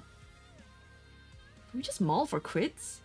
Do we just hope that we get crits on VB's ECB, honestly? Because like... Volta's Blue ECB is 40%, which honestly is not a fantastic proc rate. But it's 2 times damage. So like... What if Bell Tower? But if we use Bell Tower, we lose 12% crit rate. And 20% crit damage. That's the problem. Less crit, but it hits harder. That's a fair point as well.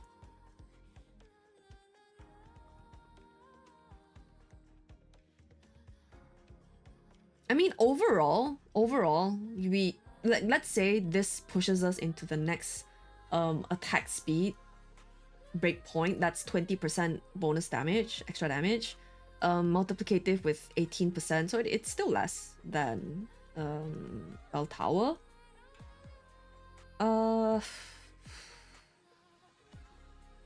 Let's see.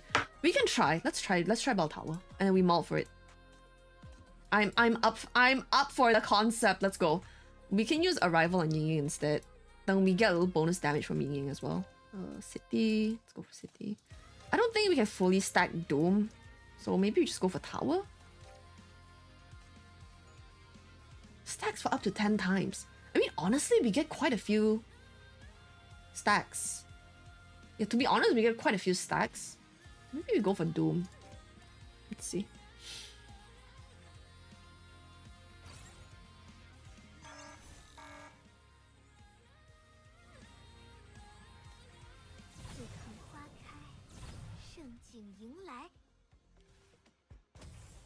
Oh my gosh, she spends so much time just faffing about in the air. Like, girl, just get your ass down here, man. This is all about.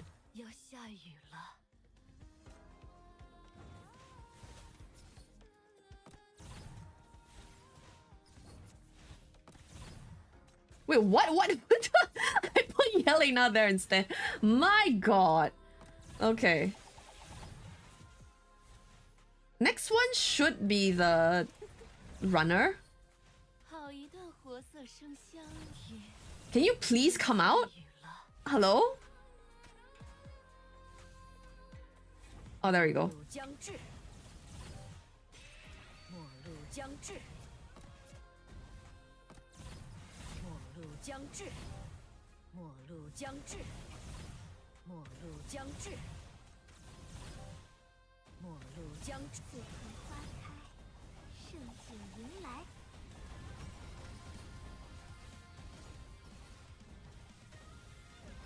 Oh, do we just literally just have to maul crits? No, I mean the previous one with the higher crit rate did better. Should we just maul crits? Should we? Yeah, anti-drive. The Etty's role here is to buff. I think what is better here is... I don't know, is it better? Okay, my main thing now that I don't know is whether Etty's gem, the attack speed gem, matters enough to push Water Blue into the next attack speed breakpoint. Because again, S5 does matter on Water Blue much more than it does on other Sinners. So if I'm not mistaken, without it, you need a few extra stacks on your P1. And I'm not even like animation cancelling is the problem, because I don't know how. I don't know how to do it properly. So let's do one more. Let's do one more try with Bell Tower. I think it could be possible. Is the boss CCable? I don't think so. No, immunities. Yeah, super armor. Terrible, terrible, terrible. Let's see. Guys, don't feel bad if you can't like kill the boss. This mode is for whales to play in. That's why the rewards aren't at the max level. Okay, don't feel bad about that. It's not the intention, you know.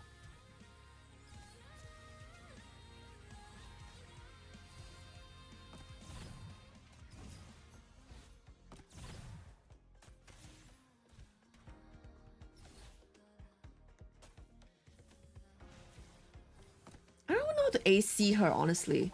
And then sometimes you get bad procs like that. Like, what am I supposed to do about that? Holy shit. You know?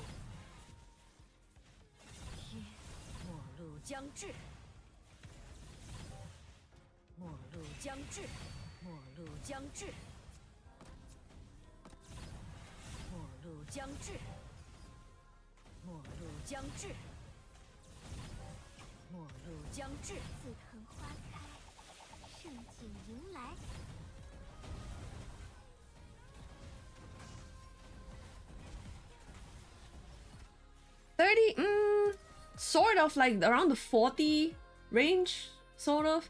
You can mount for early gems, so you can pick one up with Ying Ying too. Oh my god. You guys are like desperate to make me suffer for your entertainment. So I guess the range for this is around 40 to 60, sort of. Oh, sorry, 40 to 50. Like I'm talking about the bar here, not the points, for around 40 to 50. Let's try again with Against the Light and Arrival, which is more consistent crit rate. Where's Arrival? Arrival's on Ying Ying now. I should really make this a preset with how much I play Arcane Crit, but I'm lazy. Let's use Bell Tower on Ying Ying. Use Bell Tower. Sorry, heavy contamination.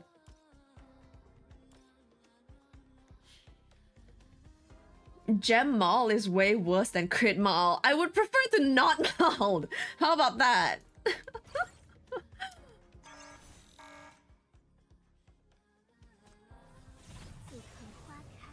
Where the heck are the okay, they're here. Okay, cool. You know, I'm just gonna early pick up with LL so I don't have to do it later. Just too fucking lazy.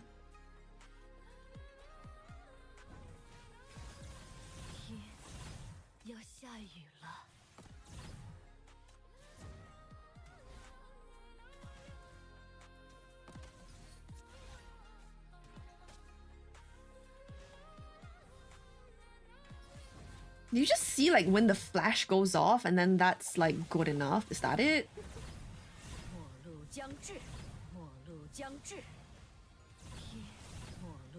Can this guy appear, please?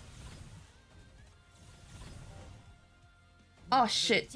There we go. I immediately lost a free prop. Oh, that sucked actually. So annoying. I lost one free cast because of that.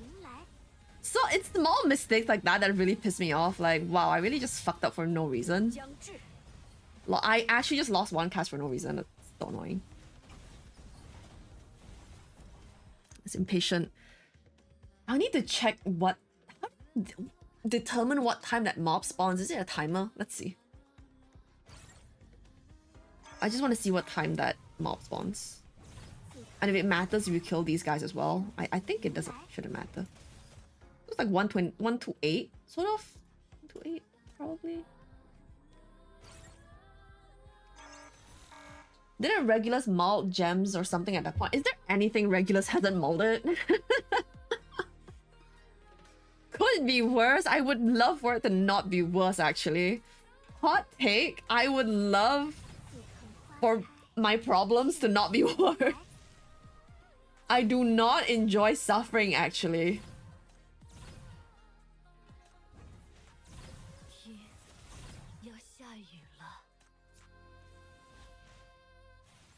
Wow, these gem positions are actually fucking horrible. Because Water Blue's not attacking. She's out of fucking range. So she's not getting P1 stacks. Which sucks.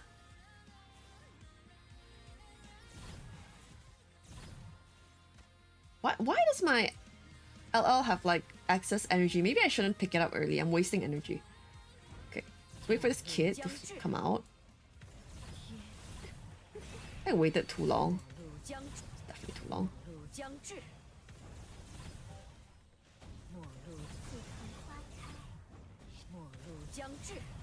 Why did I explain to me why I empowered Ying Ying? What is wrong with me? Explain to me what's wrong with me.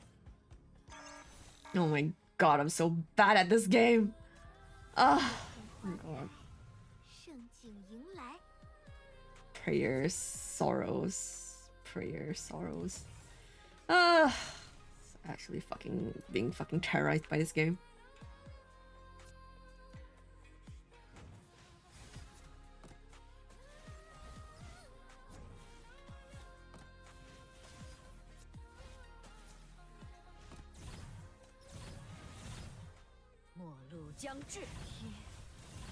Wait, what? Oh, that was actually an insanely close call.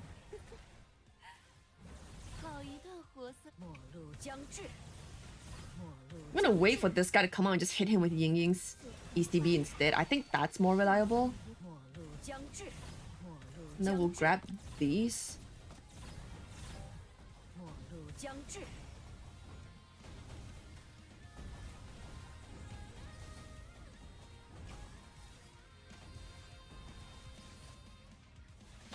I feel like this gets a little further. Do you guys feel like this gets a little further?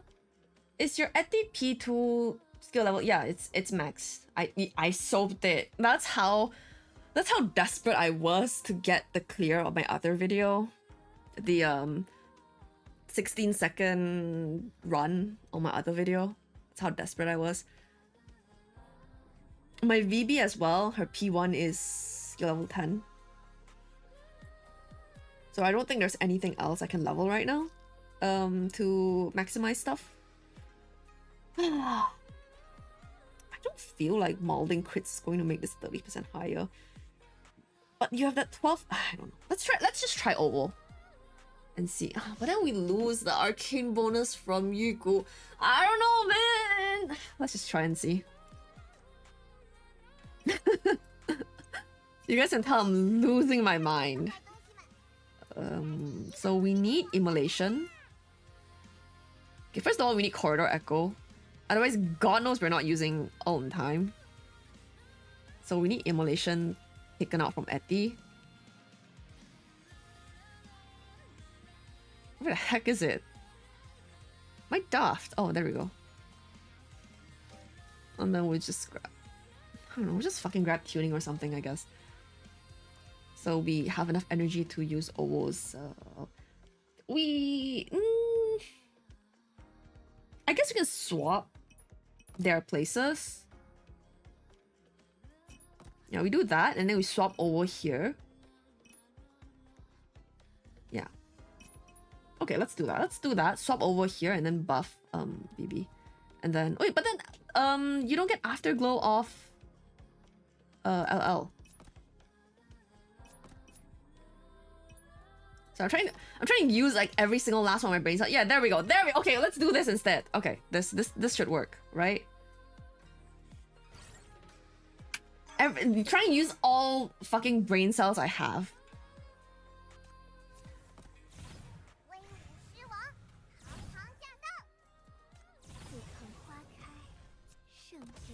Yeah, maybe I shouldn't put it there. Good point.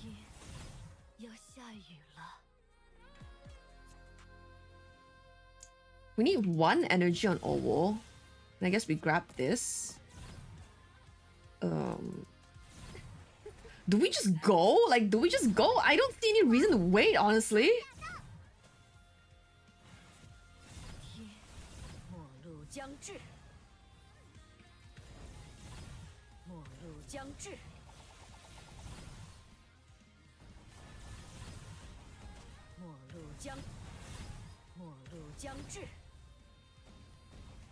We wait for that mob to come out and then hit him immediately.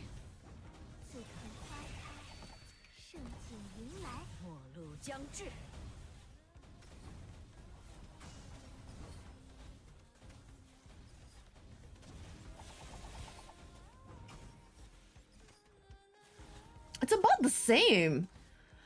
Wow, the 12% attack hurts without the S3 Owo. So we can actually, because I guess the S4 doesn't make that much of a difference in this scenario. Like, it's okay, it's 3 energy, it's fine. But it's, oof. Yeah, that 12% attack is rough. My Eti strat is working better for me than this, because my Eti has more shackles and therefore can do a weirder strat. Reason to wait is to stack P1 for more ult hits, right? Yep. But realistically, an extra attack speed breakpoint on VB is only going to do like 25 to 30% more damage. It's not going to clear 40 here.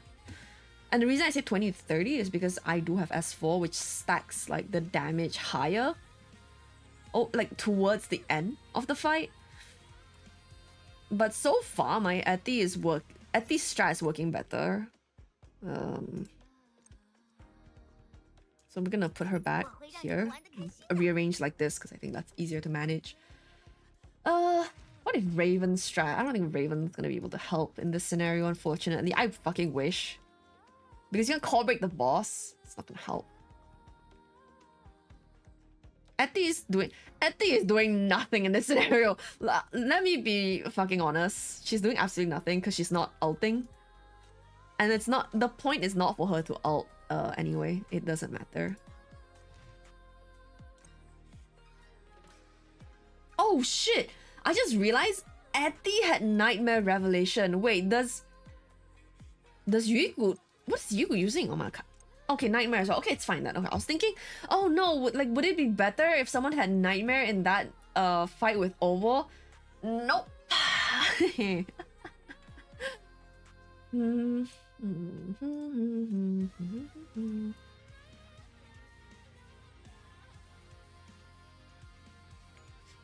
there anything I can do to make this better? I don't think so.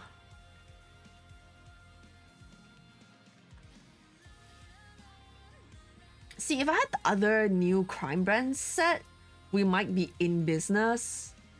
But I don't. What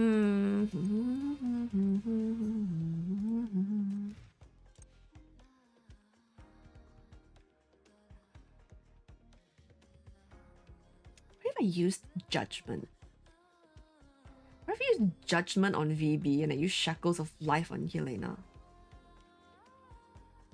But you get mobbed sometimes. So you get like...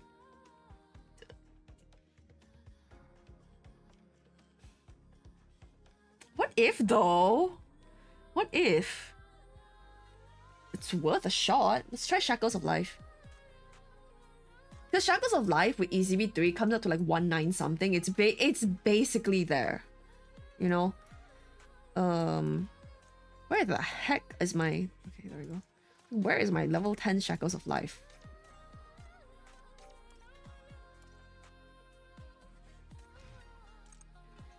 I don't think it's gonna work. To be completely honest with you guys, I don't think it's gonna work. But I would just like to try it. Just because. Where the fuck is... Oh, there we go. Oh, do we do... Tower? Slot 1 for 12%? Let's do Tower.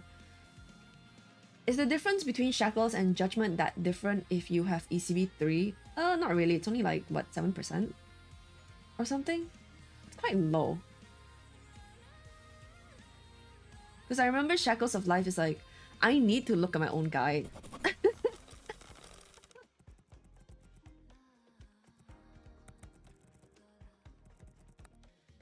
You can tell most professional guide maker has to check their own guide. Remember what's in it.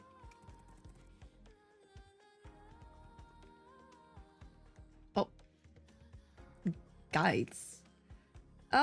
Shackles of Life. Yeah, it's 192% with Shackles of Life. And with Judgment, it's 200%, but it's capped. Oh yeah. You heard the guy was made a professional guide maker. I personally, you know, personally, in my opinion, EKG should be cancelled. They're very unprofessional, and they love sleeping a lot, and they don't stream enough. In my opinion. Okay, let's go back to the game. But yeah, Shackles of Life ECB 3 is 192. With ECB 1, it's like 1.7 something. I think I don't remember. I've got to do the math, and I don't want to. Right. Okay, let's see.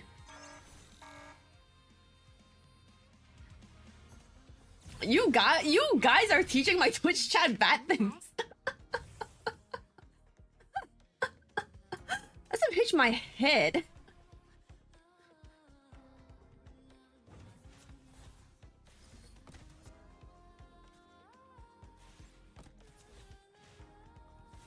I'm gonna stop picking up gems now.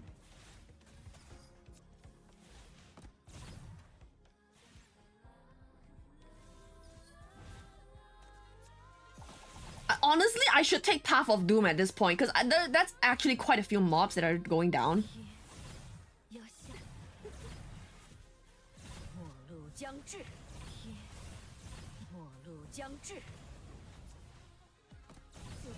Shit, I missed. Oh, that's awkward. Wait. Might be able to redeem myself here.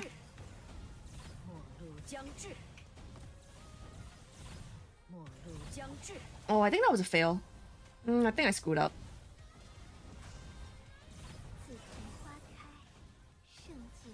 I mean, not bad. We still hit like the 50, 40 kind of mark.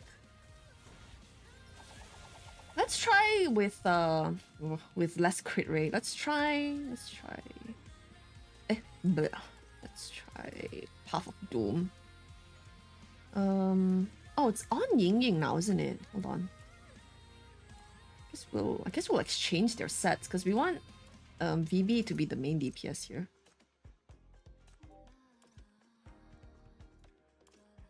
I can't believe E is using their big streamer money to buy rocks to put outside my house that I trip on. Holy shit! Yeah, I can't believe it either, man. We should really cancel this person. They sound super toxic, and highly detrimental to the PTN fan base.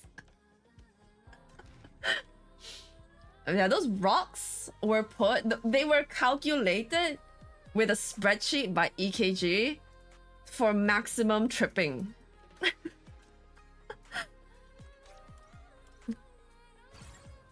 Okay, let's see. I don't know. I'm still trying to figure out like what is the optimal setup to use and then to mold that setup and try to get lucky on crits. But I don't know what that is. So we're gonna have to find out together. And you guys will have to come suffer with me. Maximum physical and emotional damage. I'm introducing a new damage type out of nowhere.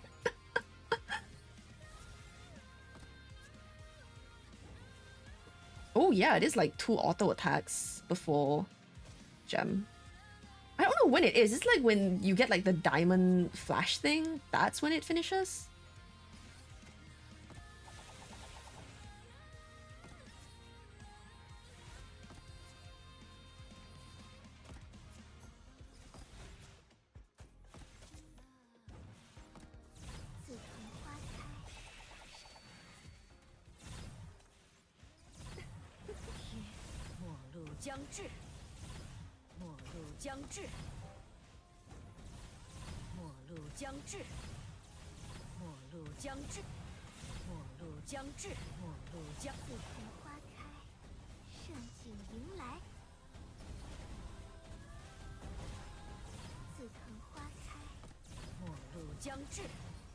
Oh, wait. I might be fucking cooking, actually. Hold on. Hold.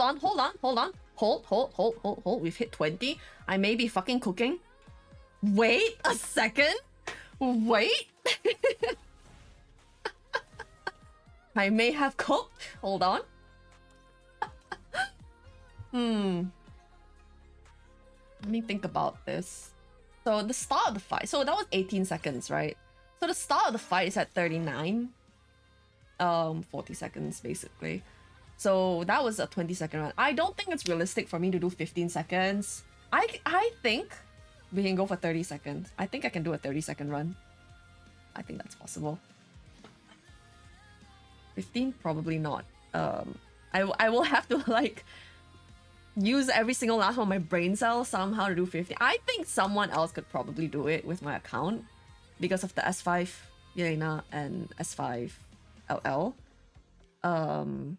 I think what we have to figure now is how many stacks do I actually need on VB? I think I fully stack it by the time I start bursting here. So it's probably easier if I just delay a little. And then we try to go for 30 seconds, not like 15 or 20. Maybe we could go for 25 seconds. Let's try to go for 25. 30, 25 seconds. Okay, let's see.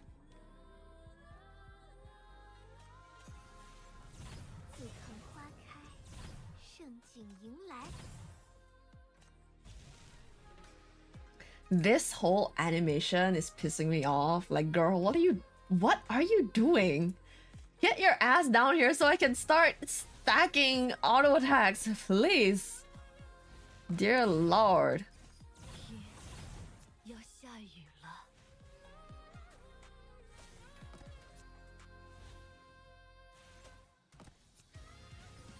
I think it's after the shine, then you can move.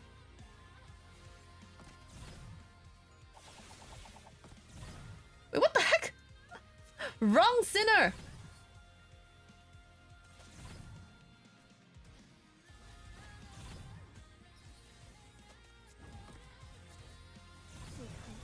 I missed. Monkas. Oh, well, nothing to it. Let's just go.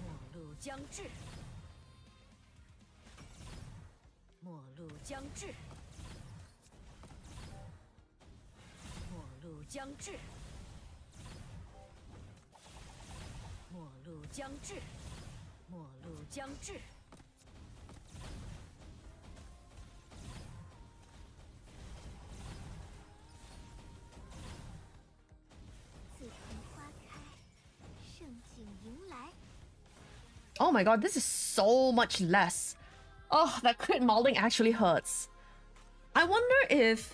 Does anyone in chat know if VB's ult snapshots her damage calculation at the moment it's casted? Because if that's the case, that means I have to cast her ult when there are no mobs. For the bonus 70% crit damage. Like, it's a big difference. Based on the difference of getting like 50 versus like 20, I kind of suspect that you do actually have to cast at the moment where there are no mobs. So if you cast at the moment with mobs, it's gonna count as multiple mobs, and you don't get the bonus damage. I think, pretty sure it doesn't sorry, like it doesn't dynamically adjust or it doesn't snapshot. Because the attack speed snapshots, right? Like it checks what Volta's blue attack speed is at the moment and it determines on the spot how many hits that ult does. It's continuous cast, so it's not one instance. Do we know that for sure though?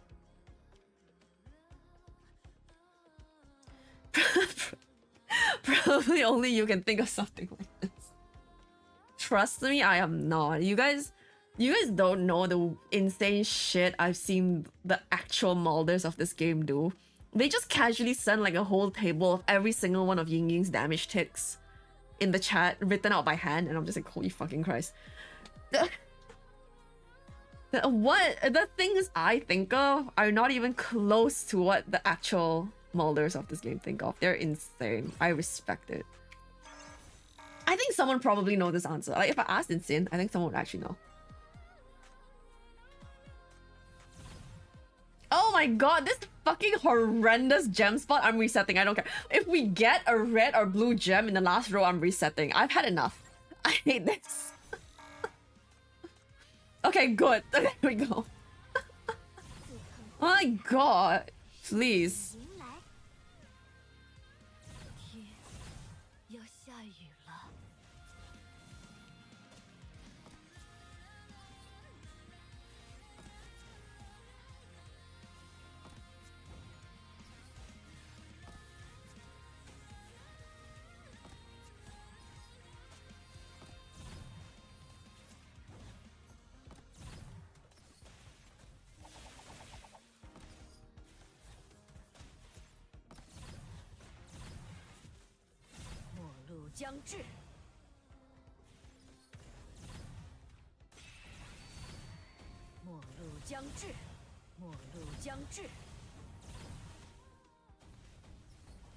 So I'm trying to wait for this mob to die.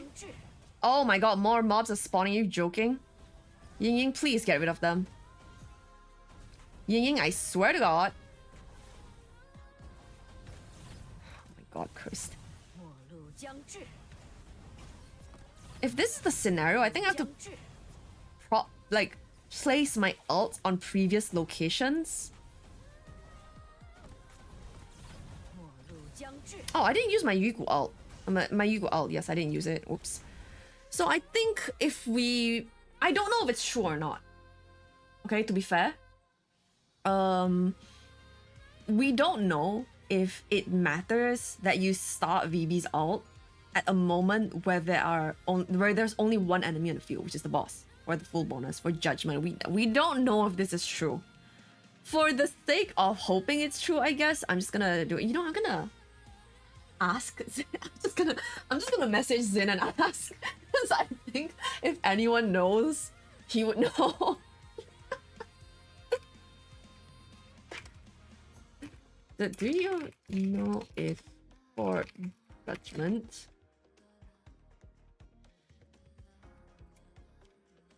For judgment, okay. Do you know if for judgment's bonus, the 1 versus multiple enemies part, does VB's ult snapshot the value the moment it's cast, or is it basically dynamic?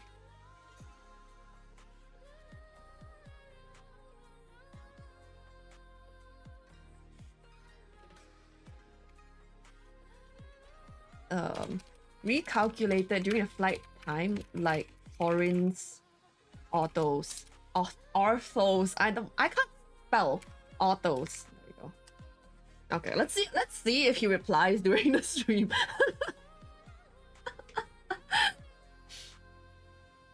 I just checked with Cab on N2-7 and VBL is dynamics. Shit. Fuck. It's not good then. We can at least minimize, if it's dynamic, we can at least minimize the amount of time by casting VB ults onto like the correct row to kill enemies as soon as possible to like maximize the uptime of it, I guess. Because this build has gotten us the furthest so far. So I would like to try and optimize it a bit more and see how far we can get. The 0-second pauses are really nice. It's just a macro I have on my keyboard. Like if I press B on my keyboard, it's exactly where the pause button is. So I just start and I just like spam the D button until it pauses. So that's how I do it. I do my S button as well as how I empower, but it's a little clunky because there's like some delay with the emulator, which is kind of annoying. But yeah. Oh my god, I just realized you can see the boss's wait, if I move out of the way, you can see like the boss's hitbox clipping with the terrain and it's like going ham in this corner. I didn't know do that. I just realized. That's so funny. Okay. Okay, so if it's dynamic, then we have to cast it across each tile, try and minimize its how long each enemy is alive for. Girl, stop, please.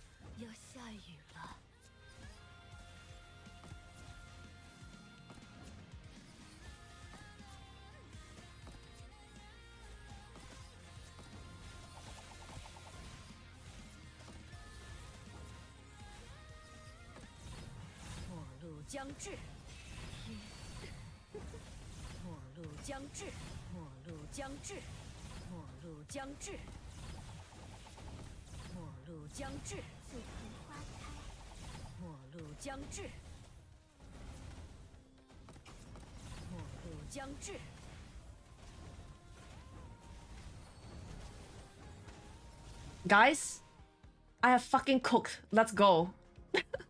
It's time. It's time to maul for the clear. I have just fucking cooked. It's time. Okay. We just need to not... First of all, we have to not fuck up. Second of all, we need good RNG. That's it. I've cooked. Let's go. We have... It's time. We have to get it clear now. 30 seconds. 30 seconds clear is in reach. We can do this. Okay, let us... It is time. Wow, the 15 seconds is still insane on the Siren server because you waste so much time at the start just waiting for her to sit down so you can start stacking VBs like P1. It's like, oh my god, you know, holy shit. I don't know how tilted they were when they realized that the boss has a spawn animation. Because I'm tilted. Okay.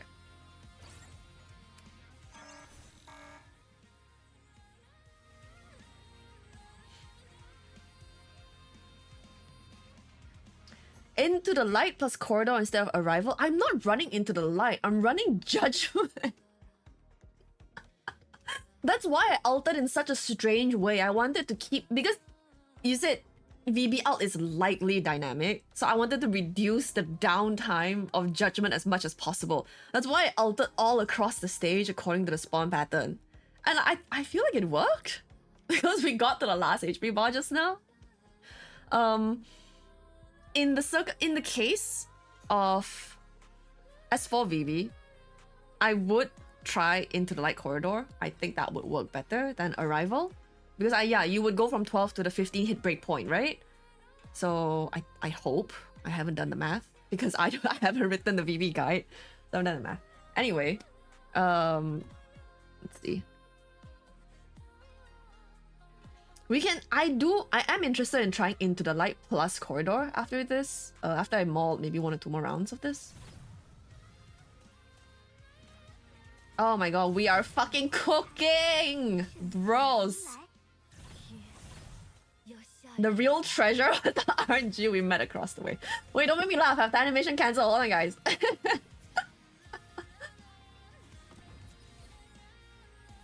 I think it is once like she has a spark, you can move her. I think that's the moment you have to wait for. Okay, I'm gonna... At 3-2, I'm gonna move. And then start going for gems. What? I failed to pick up? Are you kidding me? Cringe. Cringe, actually.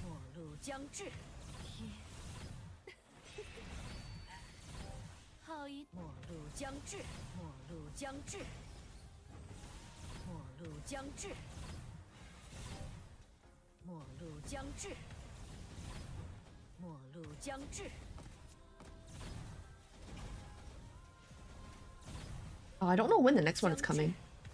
Sorry, where the next one is coming.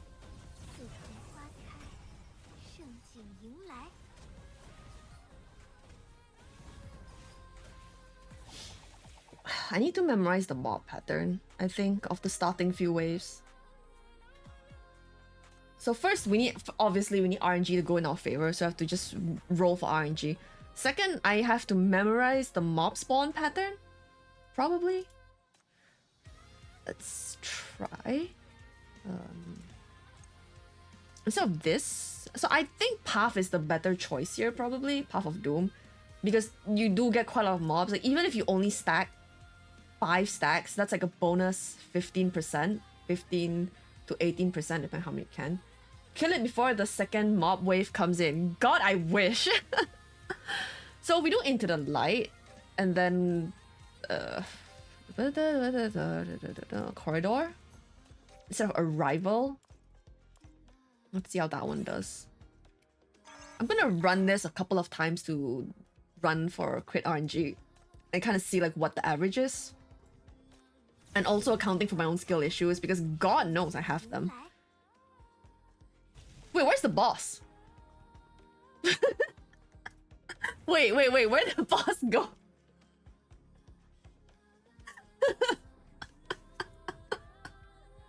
Guys, it's over. I've defeated the boss before the stage even started.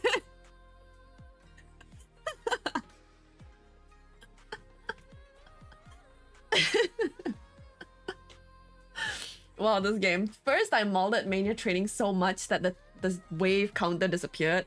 Now I've molded this enough times that the boss disappeared. Lol, that's funny. Wait, I do actually want to do this for like the lols. Hold on. This is actually funny. Bro, she got tired. She was like, nah, I'm out of here, man. Fair enough.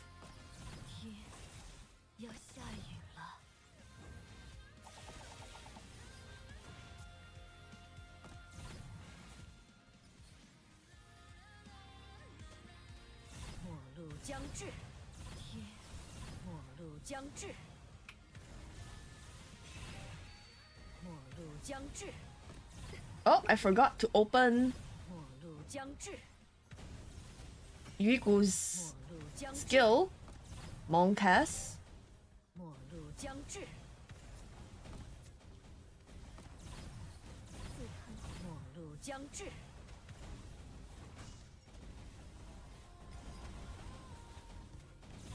I lost a set of buffs because of not opening Yuigu's ult, so they're supposed to do a little better. The boss not being here is so funny, actually. I had the same thing. Yeah, I've had that happen to Zoya before doing testing. So every time I test, I always test on EX3 3-3 with Zoya on it. So every time I'm like, Zoya, 我来找你咯. And then there was once while I was testing, it was off stream, he was just gone. And I was like, wait, the boss is still gone. Shall we just fight with an invisible boss for the rest of this session? Let's just go with an invisible boss. I think that would be funny. Hold on. I think that's funny. Let's just play with an invisible boss. I do think it's worth for me to figure out how to play this without half speed. Because it is making me a little impatient that I am playing with half speed.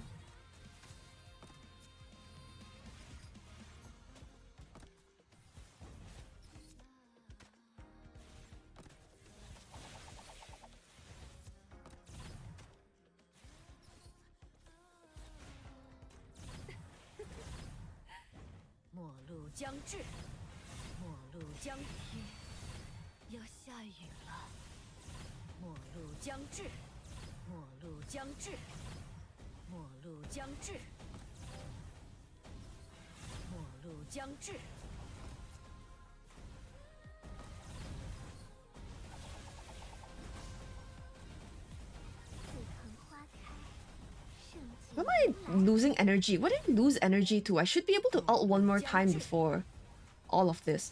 Hold on. I've lost energy somewhere. Hmm? Yeah, we don't need the boss. We just have to have her HP bar to look at. It's a... I don't know if I need to report this, but you know, I think it will be funny. Let me report this bug real quick in the main Discord. Say that I mauled it so much, I think the boss disappeared. Hold on, where's game feedback? Oh, bug report. There you go.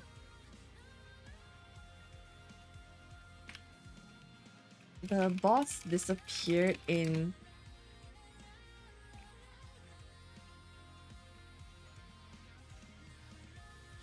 What crime mats are Eti on? Eti is on Nightmare Immolation.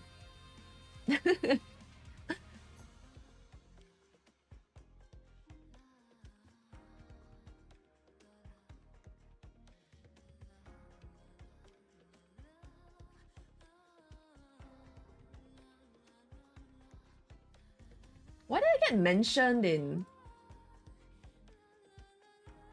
server news? Oh, announcements. I was like, what? I was like, why did I suddenly get pinged in fucking main core? And oh, someone just coincidentally put an announcement.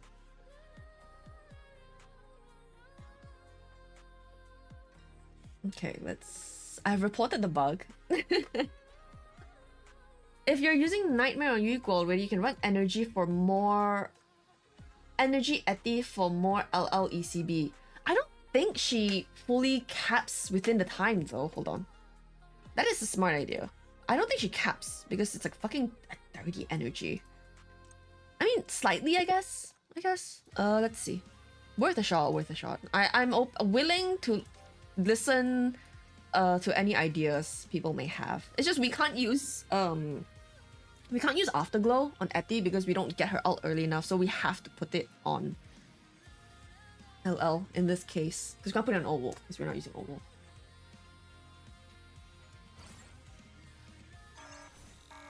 I must say, these instant pauses are pretty pog. Fucking red gem last row spawn cursed. Okay, as long as the red and blue gems are not on the last row, I don't care. Fuck, I put them on the wrong spot. It's fine, Copium.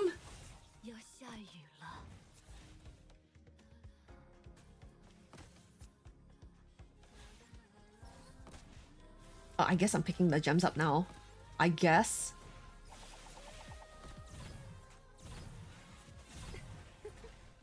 Yeah, I guess there's no reason to not just go.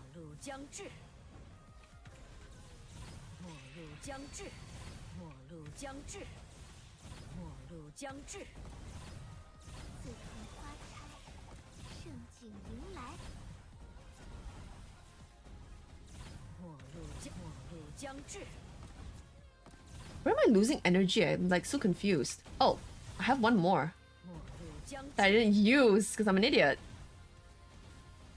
We get one at the ult.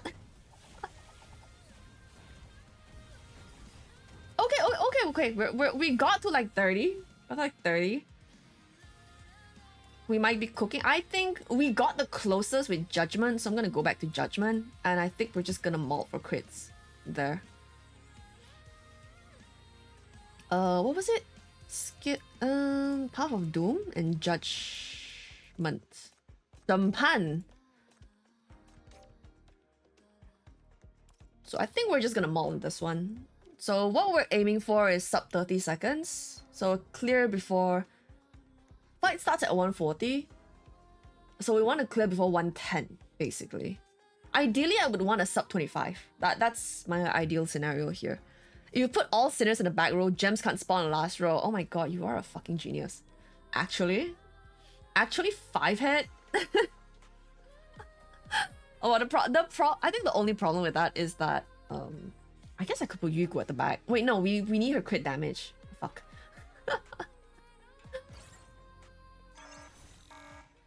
Unfortunate. That is kind of 5 hit, but I don't want to move this spawn position.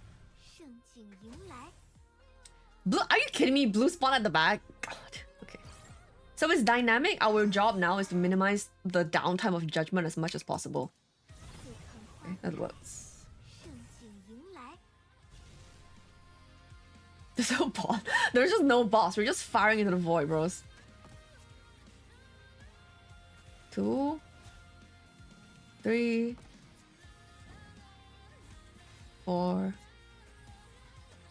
5, 6, 7, 8, 9.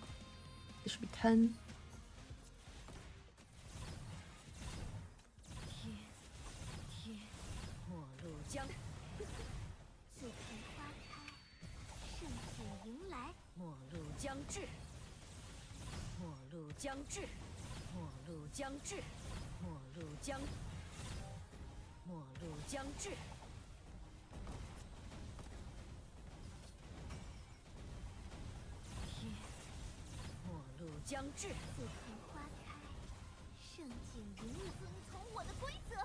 Wait, will the at the alt actually make a difference?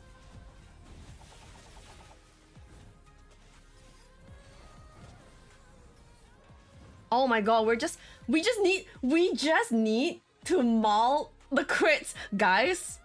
Guys, we just need to maul the crits. We just need to maul the crits. Honestly, you know what? If we got lucky on the RNG, if we dropped an extra blue or red gem, we could just let Yingying or VB pick that up, and I think we would clear. So we have two options now. We're just mauling for RNG. We either maul for good VB, like ECB and crit RNG, or we're mauling for Eti to drop either a blue or red gem early, and then we like pick it out to extend the duration. And I think that would clear the last bar for us, because we just need a little bit more damage. We're almost there, guys. We're almost fucking there. Judgment is the way to go. Judgment and wiping mobs as fast as you can is the way to go. We've cracked the code, guys. Okay, let's do this shit.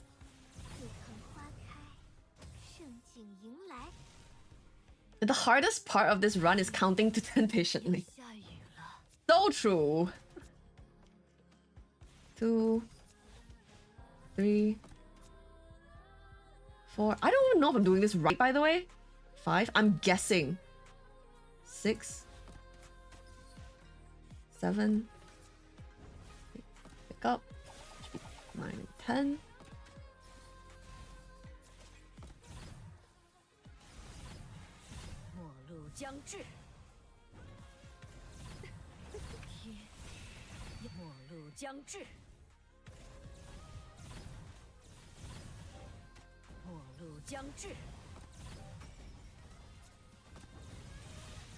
Oh my god, I am not doing my uptime / downtime strat thing properly.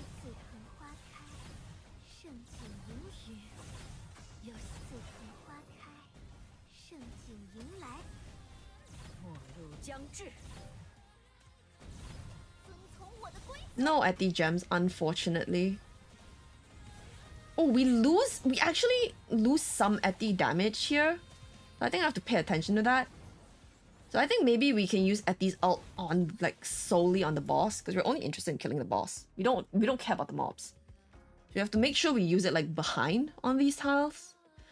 Okay. It's just a matter of runs now. We will get it at some point. We just have to, with enough runs, we will get it. We just have to keep going. We just have to keep running for crits. That's it. This is the strat. This is the strat.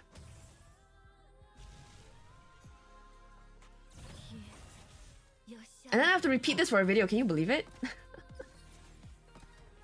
3, 4, 5, 7.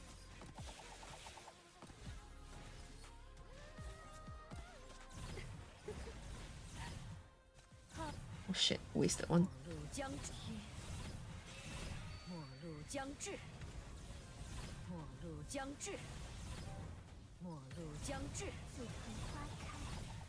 Everyone's used everything, I believe.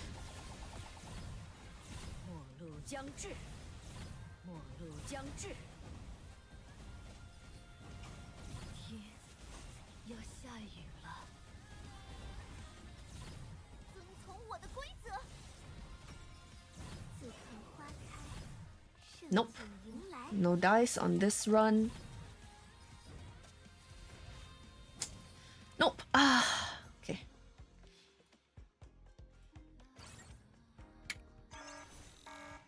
Let me try and do it at normal speed. I would like to do it at normal speed as possible.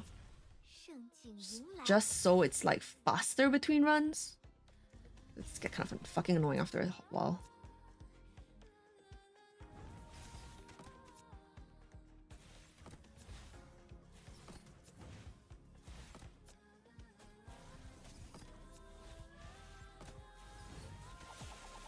God, why does it have to be here?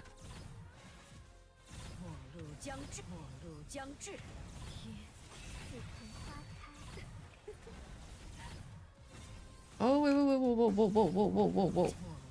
Almost overflowed the energy. Jesus Christ.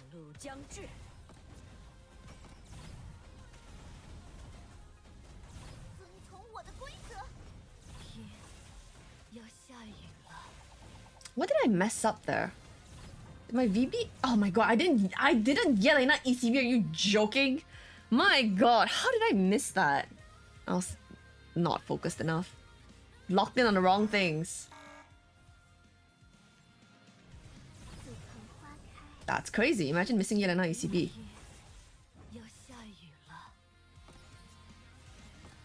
This is what I should be cancelled for. Self-proclaimed Yelena cult leader forgets to use Yelena ECB.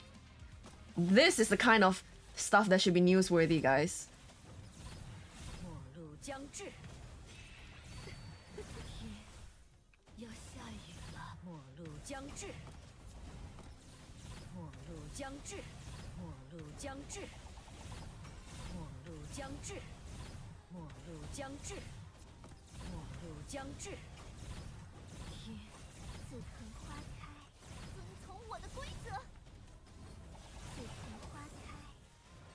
Wait, hold! What was the kill time? Wait. Did anyone see? I was like, log the fucking. Wait, did anyone see the kill time? Wait. It doesn't fucking say? Hold on, we have to go watch the VOD. Where the hell is my own VOD? What was the kill time? It was surely below 10. Right? Like it was surely below 110. Just lock the fuck in, man! Is it this one? No, it wasn't this one.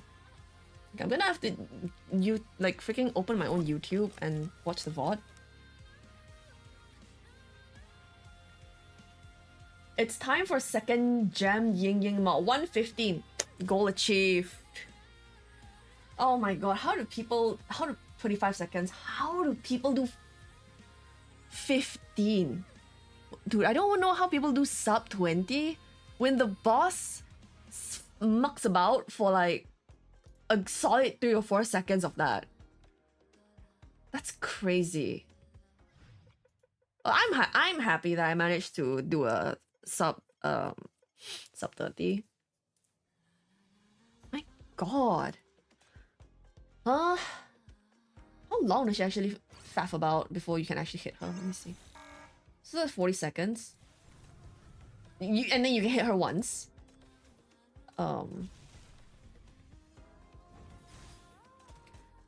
You can't even hit her at 5? You gotta start hitting mobs at 5? Oh wait, no, what? Some of the attacks are flying up. Do you guys see that? Okay, I guess it's complicated then. Yeah, I'm gonna throw out a VB ult early. I'm gonna pause real quick, hold on.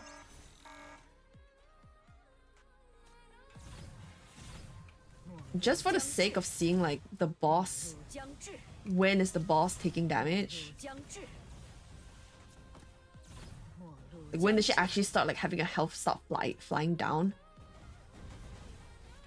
Okay, roughly around 5 seconds. Right, so like 5 point something. So she spends like the first 4 fucking seconds of the fight faffing about. And you're telling me there are people who manage to kill her in 15 seconds? Basically 11 seconds because you can't do anything in the first 11 seconds. That's crazy. That's crazy. Wow. That's so insane. Some gamers are built on a different level. Holy. And I can't believe I have to redo this again for a video. Anyway, guys, just play Arcane Crit in this stage. I don't know what to tell you. Just fucking play Arcane Crit. I don't think there's any other team that can do this because they don't have this buff. And S4, Vaulted Blue is just so strong. It's so, like, even as a solo DPS outside of Arcane Crit, S4 Vaulted Blue is so insanely strong. I'm like, I don't know, bro. The harder part of this is to patiently... the suggestion to use energy set on Eti was 5 hit. Actually genius. So no going over the dev stream now. We have a little more time. We can go over the dev stream. Let's see. We've done this, achieved the goal and stuff. So we can do that. Think of anything else to do. Right now. What's this? Oh, energy. Hold on. I am planning to end the stream in about 50 more minutes or so. Something like that. So I can get some dinner and rest. Rest up. But that's enough time for me to go through the dev stream. But we can do that. What is my Nexus telling me to do? Oh, I have CCTV thing to clear. Oh, it's this one. She's mad about her siblings being siblings. It's funny. Let me just clear all my stuff and then... okay. Let me open up Juju's channel, which I could do by clicking... Please? Let me open. Oh my god. Okay, there we go. Live. Did she sub?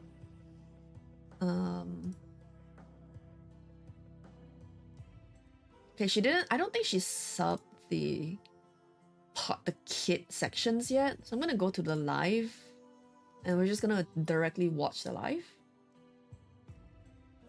Okay. Let's go back there. Oh, why am I getting so many pings? I'm worried. Hold on. Why are so many people pinging me? Is something wrong? I have like 5 servers pinging me. What's going on?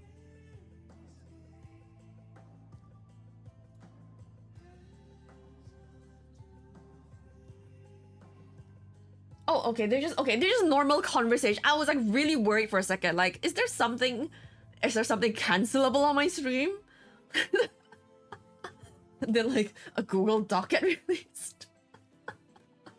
Okay, no, it's just regular ass conversation. Everyone just decided to talk to me at this very moment for some reason. I don't know why. Okay, anyway. Let us open the browser.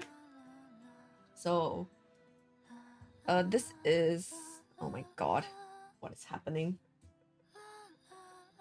Can we please not get ads? I really don't feel like getting ads.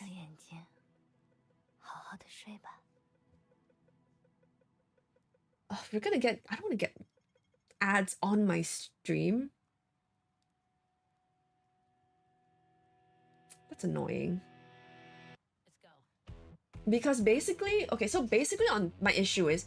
basically on Twitch, you're responsible for anything that comes up on your screen. So I know what is in the live stream. I know what's in the video, and I know it's safe to put on my stream, but I don't know what are in ads. And you know, in ads, sometimes you get like very suspicious stuff. And if I play that on stream, even for a moment, that could be a problem for me. So I'm like, hold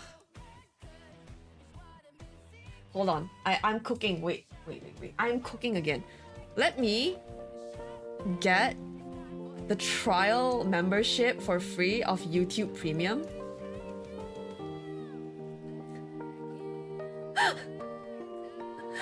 And then try 1 month. Maybe enter my credit card information.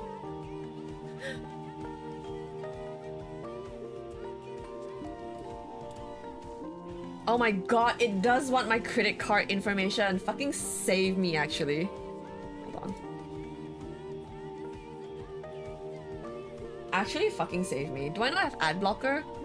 Do I not have ad blocker? Wait.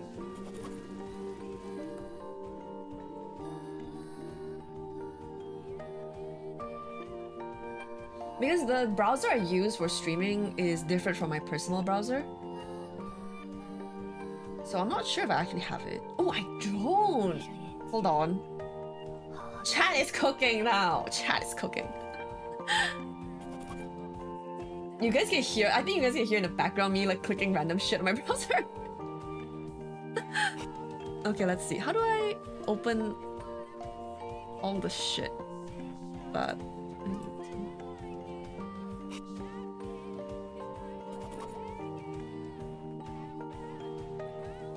Before the next time I stream, I'm going to fucking get the YouTube premium trial on my account. Okay. Does it work on YouTube though? I don't know if it works on YouTube. We're gonna find out like the hard way. Okay, let me try to skip to the part where they talk about the sinners.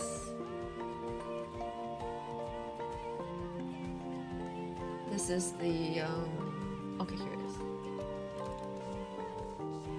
Jasmine?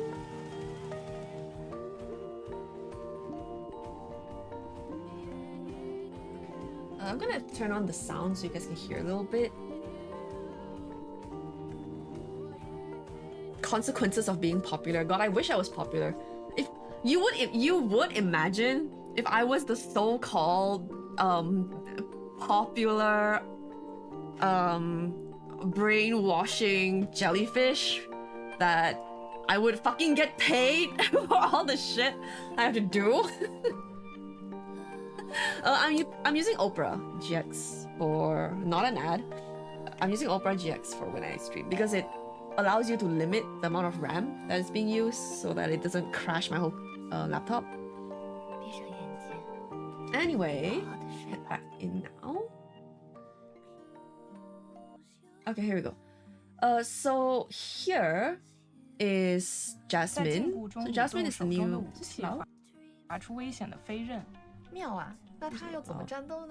Let me know if it's too loud, guys. So this part is gonna talk about Jasmine's kit. I haven't looked at it super closely, so we are going to fuck around and find out at the same time. So how Jasmine fights is, seems like she's a melee sinner. Hold on.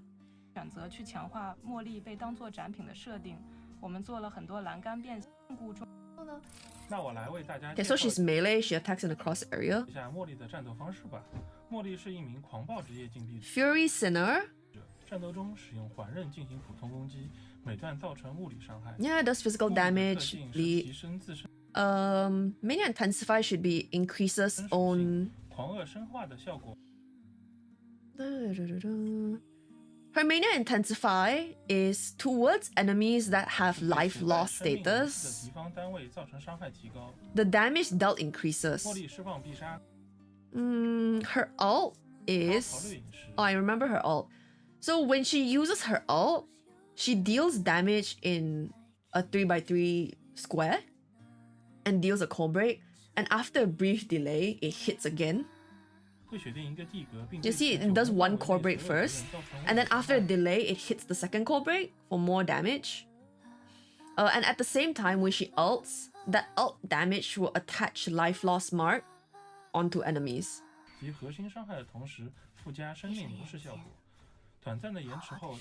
Yeah, so this part is just saying that after a short delay, it will hit again.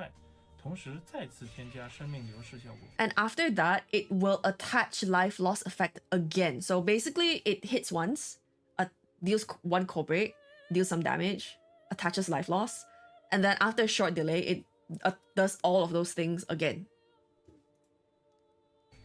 And at the start of the battle, towards the sinner who's closest to her, she will designate them as her dance partner. This is like very RPG coded, like fucking the chakrams, the dance to attack, the dance partner thing is very traditional JRPG coded. And with her dance partner, when she uses her ult, she will cause she herself, and as well as the dance partners, life loss damage will increase. So I assume you probably want this to actually attach to Drea. In this case, not fucking Levi. I mean, well, do you? Because Drea detonates life loss damage. Right? So whose life loss actually counts as the most damage? Is it Levi? Surely not. Surely it's still Drea, right? Is it 2 different life loss stacks or just refresh? I think it's probably a refresh because the way it's phrased is that it reattaches. So I don't think it's 2 stacks. I mean, we could go back and look at the HP bar and see actually.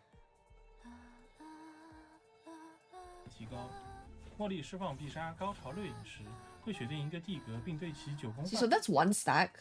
Oh, but they die. Damn it. Maybe you can see with the next clip. Better.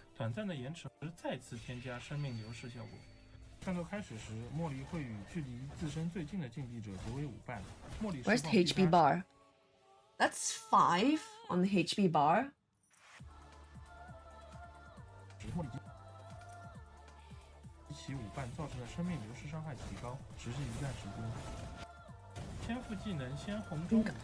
Eidolon, could you like casually just scroll down like 1 pixel? I can't see the number of life loss stacks. I can't see the number of life loss stacks. Let's just go back and translate the P2. I think it should just be 5.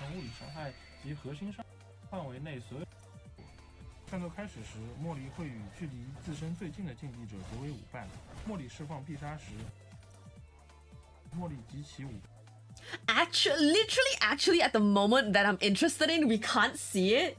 So I think it's just 5. I think it's just 5. So it basically means she attaches a stack, and then like in case it's gone for some reason, like it's been detonated or something or whatever, or it just fell off, then she'll attach it back again. So she just sticks it like twice, but it's the same stack if it's already there. Anyway, so her dance partner's life loss damage will increase, was the P1, for a period of time. Her P2 will cause Jasmine's own physical damage to increase,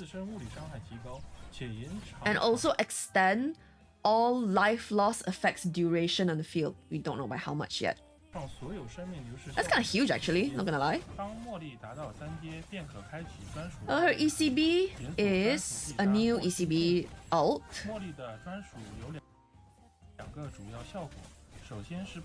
So there's a passive effect on her ECB.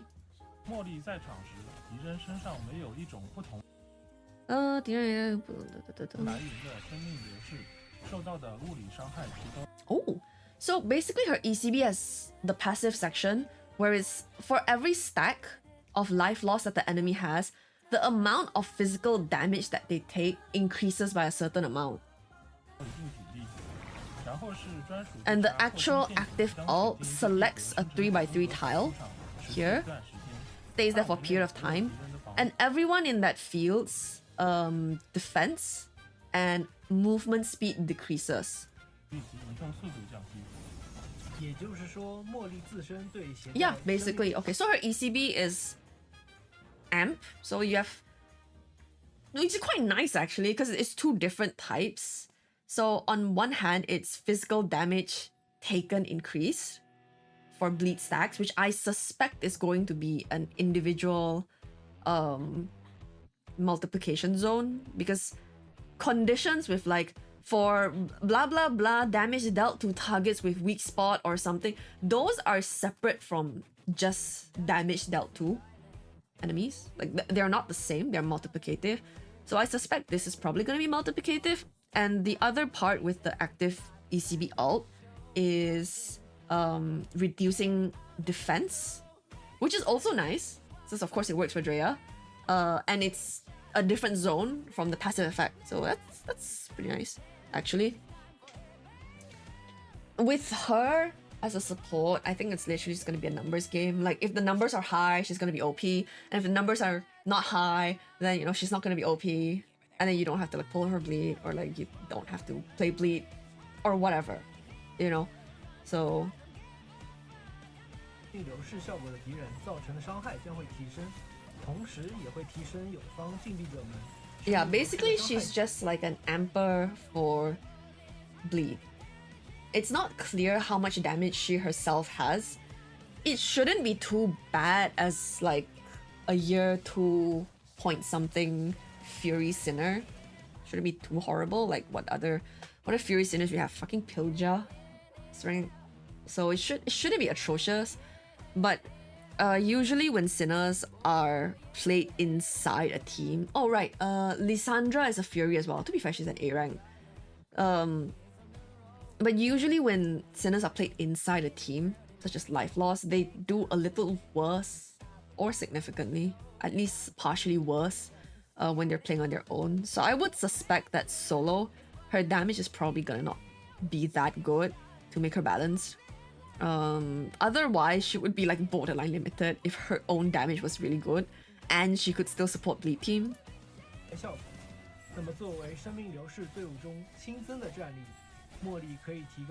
Yeah, pretty much. So I think this rectifies her. I don't know how much her ult cost is, but this should help rectify the issue of bleed always having not enough core breaks, because at least now you have 2 from Sumire, and then you have 2 from Jasmine. And you can use Paradise on Pepper if you don't want to use Drea's ult because you want to save it for, you know, damage for the detonation. So at least now you have like a decent amount of breaks and you can just bring a healer instead of like being like you have to have Darren or you have to have Zero or you're fucked, basically. I hope they'll change Levy's life loss activation method. I think it's okay. Like there are some bad sides to it, but like it's fine, you know. I think it's okay. Is it optimal? No, but like does every single Sinner have to be optimal? Not really, because their shortcomings makes the game interesting to play. I think it's all right myself. Hold on, I'm gonna jump to the other screen so I can look at YouTube chat. Hold on. Yeah, it's passive and active. Most Magic teams still need limited Sinners to run. Yeah, I mean, pretty much the only Magic team that doesn't need limited Sinners to run is either Water Blue solo, right? Or Summon team. And how, realistically, how many people know how to play Summon team in this year and age and era, right? She's not immortal. She is probably, I don't actually know. She's probably War Libram. So I don't know if she's gonna be Famine or War. She's gonna be one or the other. So my guess is that she's going to be War, but it could be the case that she's still in Famine because the new arc is all like War, Famine, Sinners. Anyway, let's head back.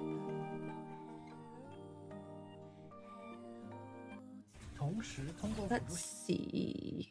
I think Juju's Twitter said War. Oh, okay, cool. I know her character preview was out. I just haven't, like, I just looked at the pretty graphics and I didn't like look closely into it yet. You just want Life Loss to be compatible with Shield Stack? Yeah, no, it's not happening. Not happening. Oh, Alice. Oh, okay. Okay, so this is Parfait, and she is a catalyst that amps for core breakers. I'm just gonna skip all like the lore part. We're gonna go to the gameplay part. I find it super funny that like her ult animation is literally stonks. I'm gonna like point it out to you guys later. It's very funny. Wait,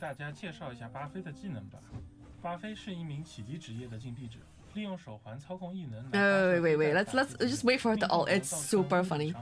Oh, she deals physical damage, by the way. And so when she ults, you can see she gets like stonks, literally. You see that? Stonks. I really hope that we get a Parfait stonks emote from ISO. Because like, this is the perfect sinner to make a stance with.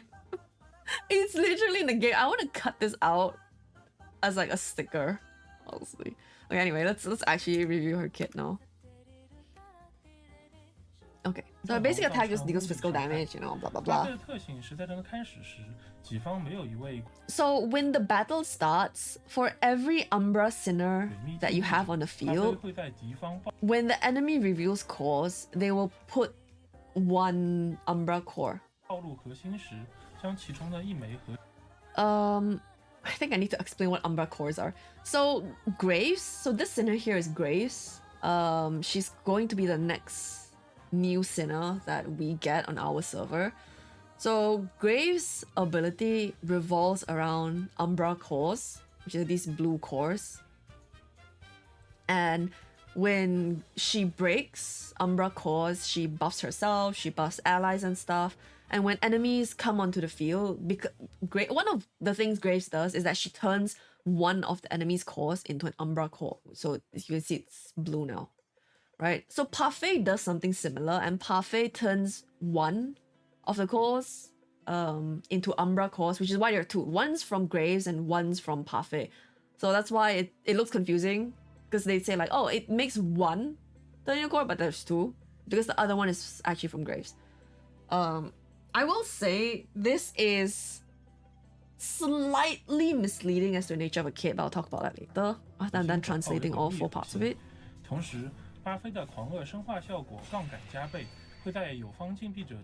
So her mania intensifier is when allies break Umbra cores, this is viewed as them additionally breaking an extra core. So like, let's say you broke one core, right? You are able to break one core. It's viewed as you breaking a second core. I want to double check something about Grace real quick, because I haven't actually played her for like a hot second, so I'm gonna double check something about her kit.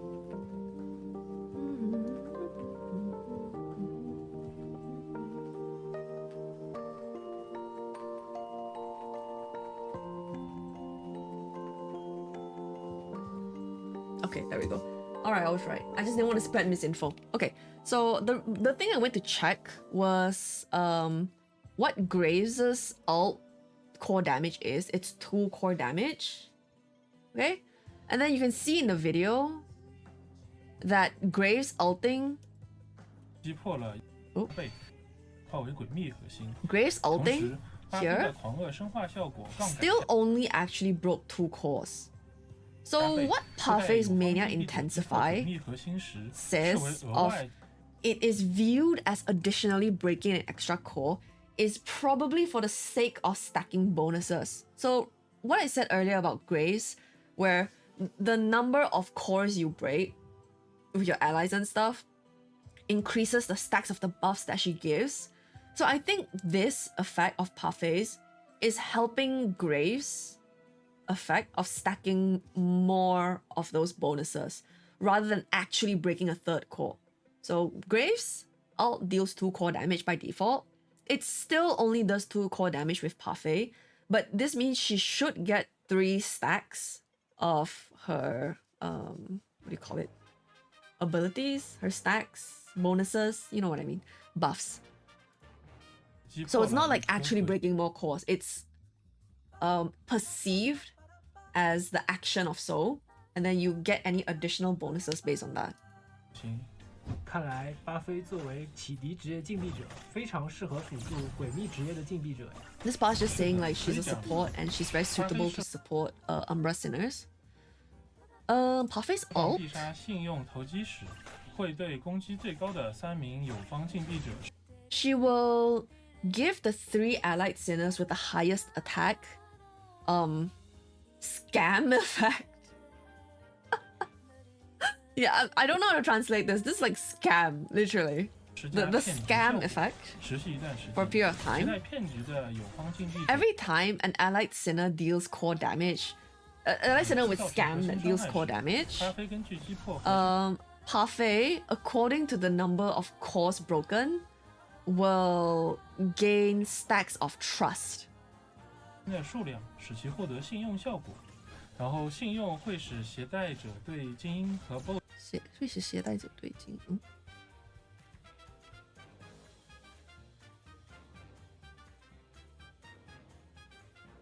巴菲根据哇，这是因为使其哦 okay wait I had to double read that before I said misinfo.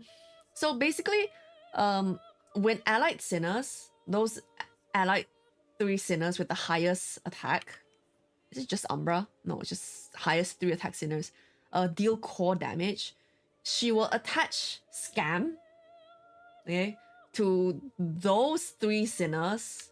So this part, 使其, means it causes them, aka the sinners with the scam effect that she's buffed, the 3 sinners, to gain trust instead. 其获得信用效果。 So once you have gained trust towards elites and bosses, 对精英和 BOSS 单位造成的伤害。 you will increase damage dealt by a certain amount. So basically, Parfait will ult, and then no ult, sorry. Basically, Parfait will be like, okay, I'm gonna put like my scam effect, my ult, my ability effect on the 3 sinners with the highest attack in the team, and when they do core damage, it's going to end up causing them towards elites and bosses, so kind of similar to Bell Tower, to deal an increased percentage of damage. There is a chance, I sort of remember in the back of my mind, someone mentioned, there's a chance that this damage region overlaps with Bell Tower, because it's damage dealt to elites and bosses. So, might be similar zone to Bell Tower, but we will see. 提高一定比例，骗局持续时间内，若信用叠加至满层，效果会额外提升一定。And if within the duration of scam, if you got enough stacks of trust, then the bonus increases an additional amount. Seeing scams of everyone. She just doesn't ult. And she's like, oh, sucks to be you. And you just don't get the bonuses. And you're like, what the fuck? 比例。当骗局结束时，若信用叠加至满层，则效果持续至战斗结束。 Wait, what the fuck? That stonks. So if you when the duration of scam ends, if you manage to get full stacks of trust, the effect of the buff remains until the end of the battle. Wait, what the fuck? That's actually stonks. Hello? Now I need to know how many stacks is maximum and how you get them. 若未叠加至满层，则移除全部信用。 Yeah, if it doesn't, and if you didn't stack it to full, all of them get dispersed. 在信用效果的友方竞技者攻击时，发挥会触发被动效果。 When allies with... Is this scam or trust? Okay, when allies with trust... 在信用效果的友方竞技者 when allies with trust attack enemies, Parfait will trigger her passive effect. 会触发被动效果反馈循环。此次攻击每附加1点核心伤害。发挥根据攻 I don't understand this part. 巴菲会触发被动玩法去循环。此次攻击每附加1点核心伤害。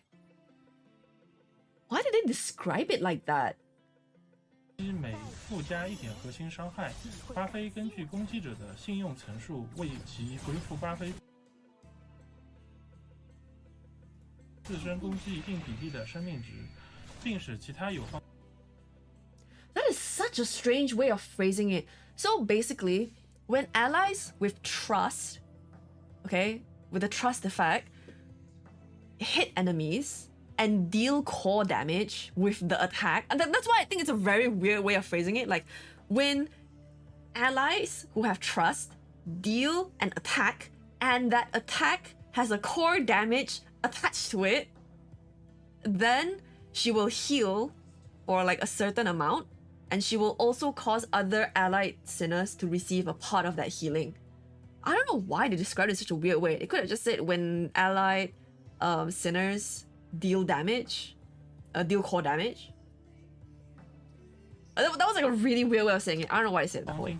Anyway, it's a heal basically. So when your units deal a core damage, it's a heal. 应用效果的友方竞技者对击破状态下的敌人造成伤害时，发挥会触发被动效果费理性繁荣。此次攻击每附加1点核心伤害，根据攻击者的信用层数。Oh, okay, that's why they describe it that way. Okay, sorry, I take it back. So her P2 is basically when an ally who has trust status on them attacks a core broken enemy, so like fully broken, they have the white bar and they're like not attacking. Fully core broken enemy, each attack has a core broken damage attached to it. So like you don't actually get bonus core damages to use, but because you attach that effect of like having the extra core damage, her heal will take effect. So that's why they described it so weirdly in P1. Okay, that's why. And also her P2 additionally, according to stacks of how much trust you have, will increase will increase a certain amount of extra bonus physical damage based on that sinner's attack. She has her ECB.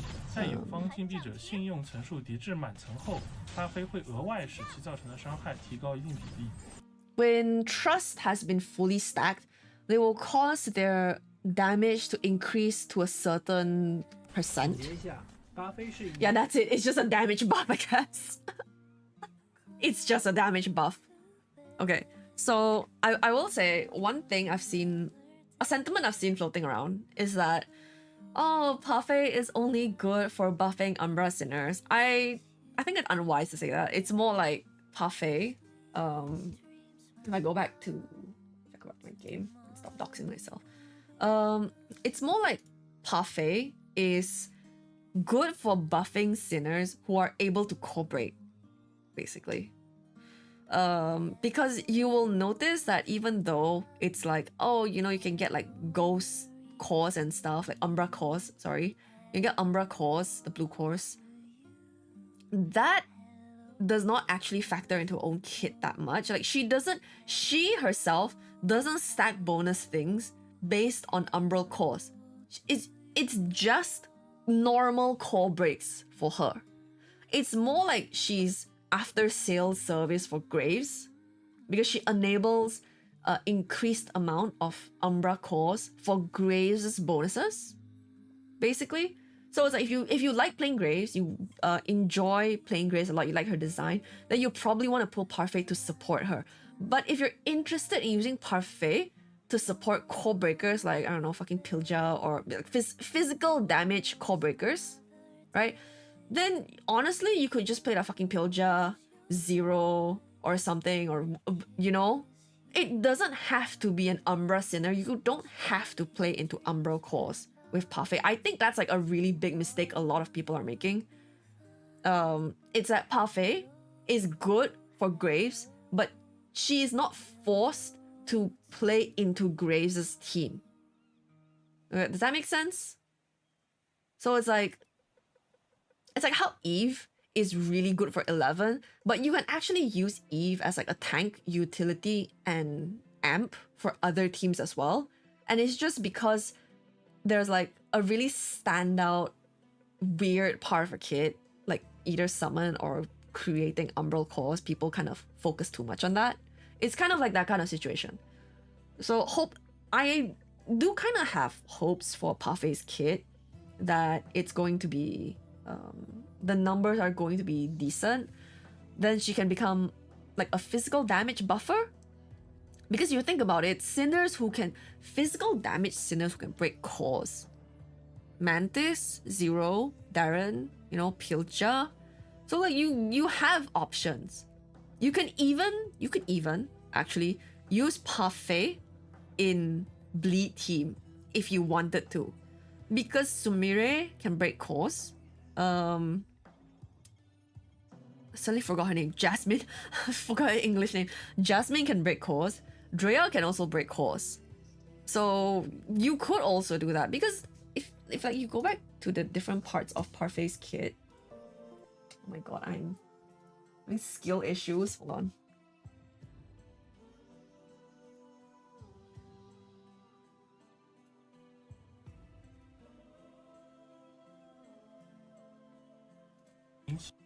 造成物理伤害。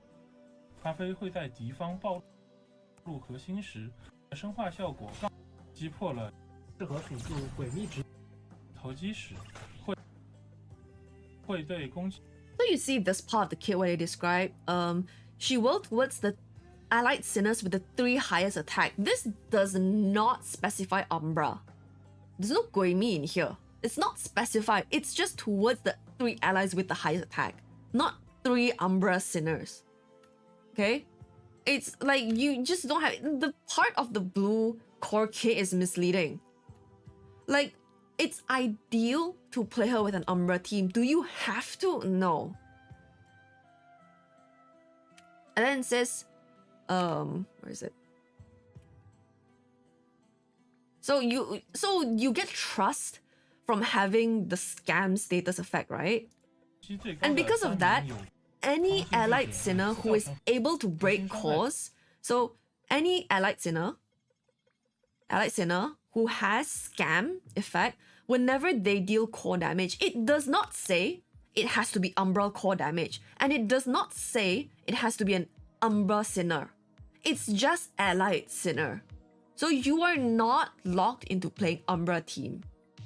It's just ideal because what I think is they will try to push us at lower shackles. This is my personal opinion at this part, okay? I think at lower shackles, they will push us to play Umbra team to be able to get trust stacks fully. Because Umbral cores will count as more stacks of core breaks. So maybe there will be some stages where like you can't fully stack unless you play Umbra, like some stages with fewer core breaks, maybe that's the case. Or it might also be the case that they will say like, oh, maybe at like S1 or S3, you increase the number of stacks you get from breaking cores, then it makes her more flexible to play outside of Umbra without being as limited to stages. That could be one way they're balancing it. But there's this part of the kit with like the scam and the trust has nothing to do with Umbra in itself. So this part will depend on number 1, how many stacks is maximum. Number 2, how many maps have enough cores for you to reasonably stack that amount. And number 3, what the shackles look like to deal with number 2. We don't know any of this information yet. So we can't say for sure and just count Parfait out as like, oh, she's like only for Graves' team. That doesn't make no sense. We have to see her full kit with the numbers first. But the fact that they don't specify Umbra, I think is quite promising. Because you know, this fucking game is called Path to Catalyst. You skip Catalyst, your account is bricked. You skip LL, your account is bricked. You skip Yelena, your account is bricked. So this game is Path to Catalyst. 发飞根据击破核心的数量，使其获得信用效果。然后信用会使携带者对精英。And here you see, people who are carrying the trust effect will deal bonus damage to elites and bosses. It doesn't say Umbra Sinner. 和 BOSS 单若信用叠加至全会触发被动效果反馈循环。And then this passive other, and every time an attack deals the core damage, it doesn't specify. Like the rest of all these parts just say allied sinners, the unit who is attacking, allied sinners. It doesn't specify Umbra. So I think just a big point people have just fucking missed because of Umbral cores. People just paid too much attention to the fact that number 1, the first thing that was introduced is the fact that she can create Umbral cores. And the second thing is that the devs themselves said, oh, she looks like a good support for Umbra Sinners. A unit being a good support for one type of sinner doesn't mean that she's gonna be bad for another type of sinner. These are not the same statements, but people just took it and ran away with it. Yeah. So yeah, based on what we currently know, there's no reason to count Parfait out yet as a potentially strong pull option. Okay? That's basically it for the kit. I don't think there's anything else for the kit. We've already seen the ECP. Yeah, see this part as well? It just says allied sinner. It just says allied sinner. Doesn't specify any tendency or anything. Have to waifus. May all your waifus be catalysts. There was a joke that I should be cancelled for overly promoting Catalyst sinners, and I'm too biased towards Catalyst sinners. Because I'm always like, pull LL, pull Yelena, pull LL, pull Yelena. I was like, bruh. But yeah, so that's the kid review on the two of them. I think Talia hadn't had her kid revealed yet, so I don't think there's anything I can say about that, unfortunately. But yeah, let me have a look. Zero heard that people have a new favorite damage dealer. So she Zero hacked the game and put in more buffs for herself. When do I think? I don't think that the collab is coming to global. Let me just be fucking real with you guys. If it's not here at this point, we're probably not getting it. And even if we do get it, there is no way that I could predict when it's going to come. You know, like my uncle doesn't work at, contrary to popular belief, my uncle doesn't work at Eidolon. So no, I think at this point just expect us to not get the JoJo Sinners, to just not get the JoJo collab at this point. I think it does kind of suck that they made a collab in game with actual sinners and they didn't push it to all versions of the game. In my opinion, they should have taken care of any licensing problems first before announcing it and like checking if they could have done it for all regions. But you know, it was kind of like their first in-game collab. Maybe things kind of messed up, and then they can't just like back out of it last second for the Chinese server as well. That itself is unprofessional. So I think my hope now is that they don't repeat this, basically. So like I would hope what happens is that they don't do another in-game collab, and then said in-game collab doesn't come to global again. At that point, I would be pretty mad. I would be like sending angry letters in Chinese to the main Eisno in Chinese on their main account. But for now, I can accept it as the mistake of a company making their first game and their very first collab. And it's like it does kind of suck. We are kind of feeling the effects of it now with Jotaro for speedrunners and Jolene for Arcane Crit's viability with Joan. But it's not too bad. It's not like super game changing. It's not like they released a 0 level character or a Ying Ying level character and then locked it. So I think it's still like okay. You know, Jotaro is really strong, but like I think it's still okay. It's okay. Just they better not do it again. I'm gonna be pretty pissed if they do it again, honestly. It's not yeah, it's guys, it's fake news that my uncle works at Eisno. It's actually my aunt slash sarcastic. They will probably release Sinners Who Makes Cold Blue. We don't know that, I guess. I don't see a reason for them to release another Sinner that makes cores blue, because if you have Graves on the field and then you have Parfait and you have like a couple of other Umbra Sinners, honestly that's a lot of blue cores already. I feel like it's overkill. I don't really see a reason why you need more. There are probably more interesting kits and buffs to do around core break than just more Umbral cores. It's just a lot. I just don't think it's necessary, basically. Because the upper limit of Grayson stack is not even that much, per se. So it's like, do we really need more? I don't really think so. I think we hopefully, if Eisno has any fucking sense, hopefully we see more of the Aurum summons, the Hypatia type summons soon. I think I'm more interested in that because the team is super incomplete right now.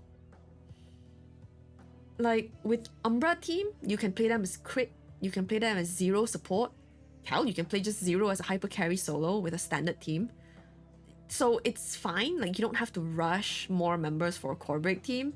But like Arum team, Hypatia carry is very, very incomplete right now. To the point where you can't even fully use Lissandra's ECB. There's literally no way to fully use it. So I hope they hurry the F up and fix that, because man, I don't know what you guys are cooking, but you better cook fast. Don't make us wait like half a year for Hypatia's team to finish. Like that'll be in. Don't do that, okay? Surely not. But yes, I think we shall be ending stream soon. So is there anything else people would like to ask before I go and have a break? Before I have my dinner and take a nap and ignore all of the work I have to do. E is just greedy for summons. Oh yeah, I deserve to get cancelled for what is it? For pushing my summon agenda upon innocent path to nowhere players. I'm just greedy for summons. That's why. But yeah, that's kind of more or less what I've been thinking in terms of future team building. There are funny runs with Hypatia. What do you call it? 勇敢当自己. Like, because so many buffs cannot snapshot onto Hypatia's summon because of how it spawns. So some people have taken to just using Hypatia as the carry. And then it's just said, Hypatia, bravely be yourself. You know, you don't have to rely on a summon to do your damage. And they just buff the shit out of her and she carries. And it's really funny, but it's a strat that's only viable at high shackles, which I don't think is great. Compared to the performance of like what you would expect from a carry. So please, I Snow, please finish the RM summon team soon. My opinion on the what of players in China? What is that?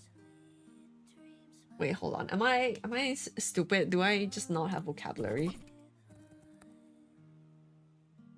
What does that word mean? No, I think that's a typo. What is my opinion on what? I think it may be a typo. You have S4 Eve. Based Eve fan? Based? Wait, did she spook you or did you pull her on purpose? Based. I also have S4 Eve. Oh my god. Eve fan spotted in the wild. So rare, so rare. Fellow Eve fan. Bruh. Like, I feel like my box is so weird.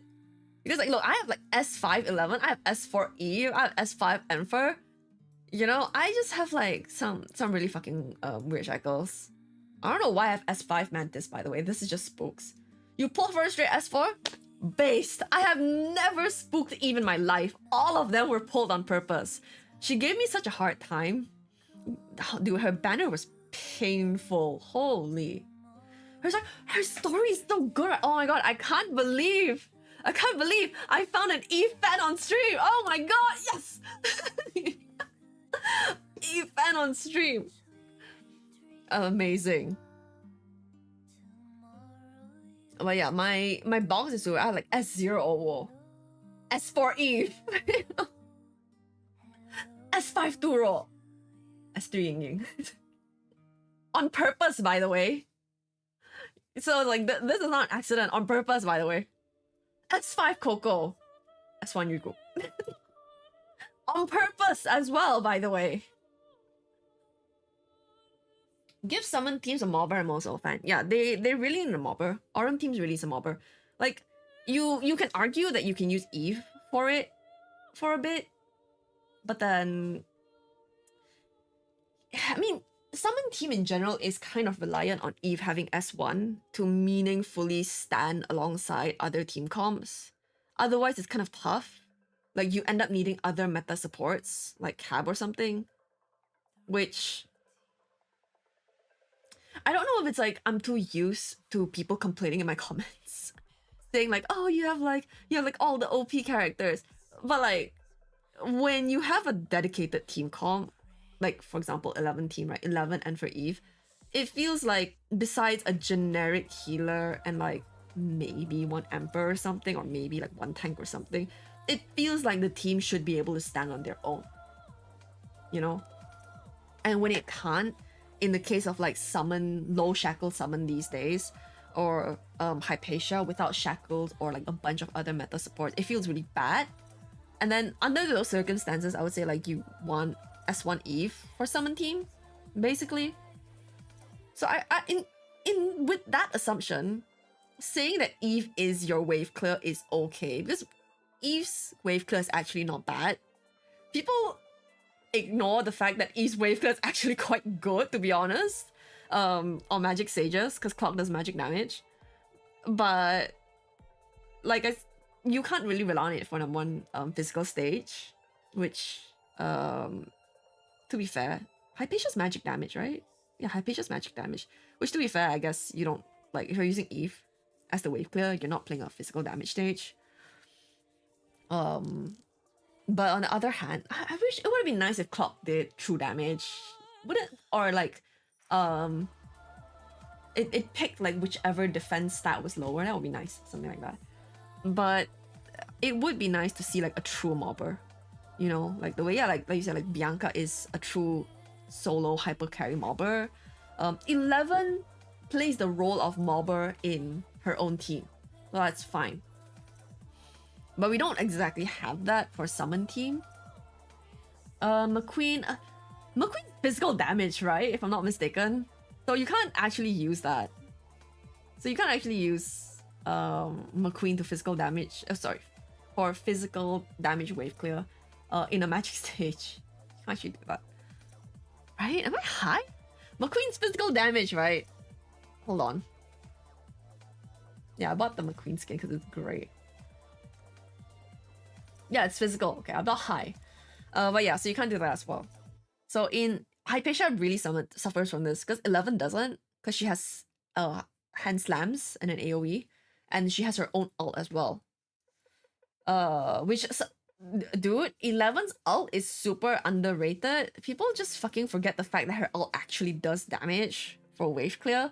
And I think people just play 11 wrong for that reason. But Hypatia really suffers, so she desperately needs a wave clear. It's a shame that Lissandra was not the wave clear. Lissandra doesn't really do enough damage to wave clear. She's very much like an Amper. Like, not an Amper like hugely, mostly like sustain and core breaker for Hypatia, which is necessary because that fucking thing breaks so easily. Stupid fucking summon breaks so easily if you're not paying attention in this day and age of broken front lines. So yeah, so we do actually need a not core break, wave clear. You only have S4. Summon team enjoyer? Summon team enjoyer spotted? Summon team enjoyer in 2025? That's crazy. Oh my god, welcome. S511 was intentional as well for me. Sinner buffs posted. What do you mean Sinner buffs posted? What buffs? Question mark. Question mark. Sinner buff. Oh, do you mean the news? Hold on, I need to see that shit. Let me see if I can see it on a Weibo. Guys, I'm going overtime on the stream. I'm supposed to be meeting someone for dinner. Hold on. Oh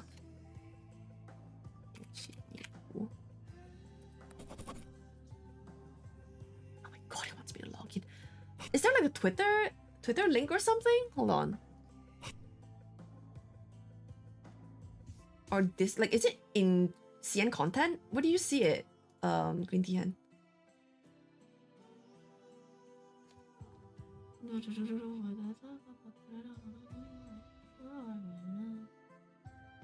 Main chord. Okay, hold on. It's probably on Weibo, but I can't open it right now because it wants me to log in. Oh my god. People are talking so much. Yo, I can't see shit.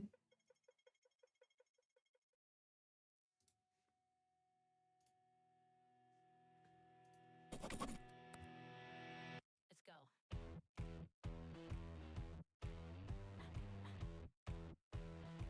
There, I'm just opening up all the images. Dude, this is gonna take me a while to study. I don't think I can do this in time for the stream. This got posted at a really unfortunate timing. Let me try and see like if there are any of like particular interest. Basically S ranks. Let's have a look at S ranks first. I also don't know why they buffed Ariel, to be honest. It's like she's fine. I just realized one thing. Boo fucking who to people on Twitter because I'm not gonna be posting my translations there. I'm only gonna translate for Sin. Hold on.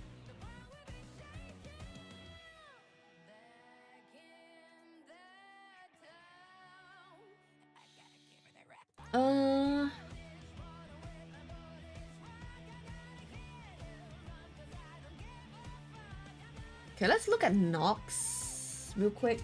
Let me change back. So this is Nox. So this is the new upgrade system that's coming to the CN server. So it's a buff.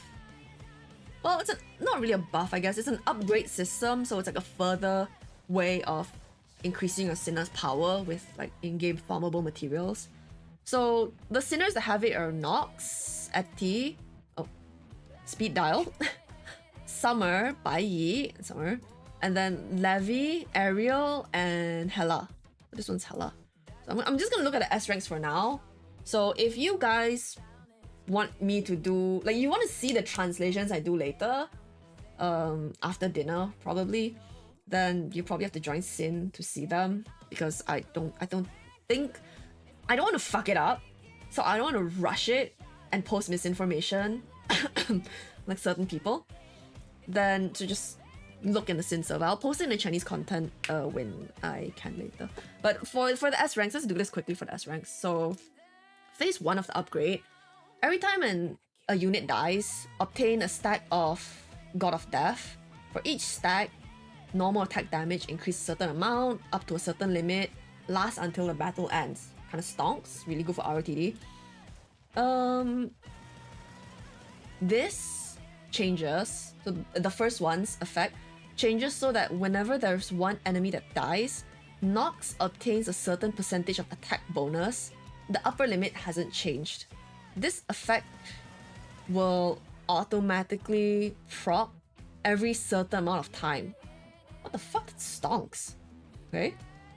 So in phase 2, it says, I think this is her ult. 绝望之处. Oh yeah, okay, this is her ult. So when she's ulting, she can regenerate energy during her ult. So now you know when you use Nox's ult, when she's going like, you can't regen energy, right? So this one makes it so that she can, which, you know, hugely increases her uptime. So this is really good. It's like, if it's not super expensive to upgrade, it's probably really nice for new players to get. The damage of this thing increases to a value. I don't fucking know what all these skills are called. Hold on, I need to check. I need to check. Wait, I need to check what. I'm gonna go fucking Billy Wiki. Sorry, Billy Game. Oh my god, Gap, hello! I think you've just deafened everyone. Welcome to the stream, how are you? Hold on, I need to double check the skill abilities because I don't know what they are in Chinese. Okay, you know what? This thing is loading so slow. I'm just gonna change my game language to Chinese. God fucking bless actually being literate in the language of the game that you play.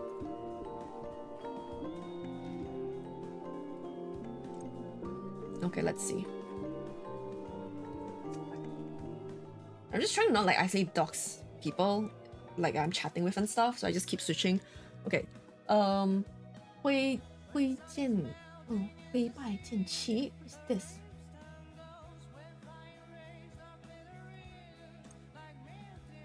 Oh, it's this one. Okay. So this is the Touch of Despair, the one where it regenerates her energy.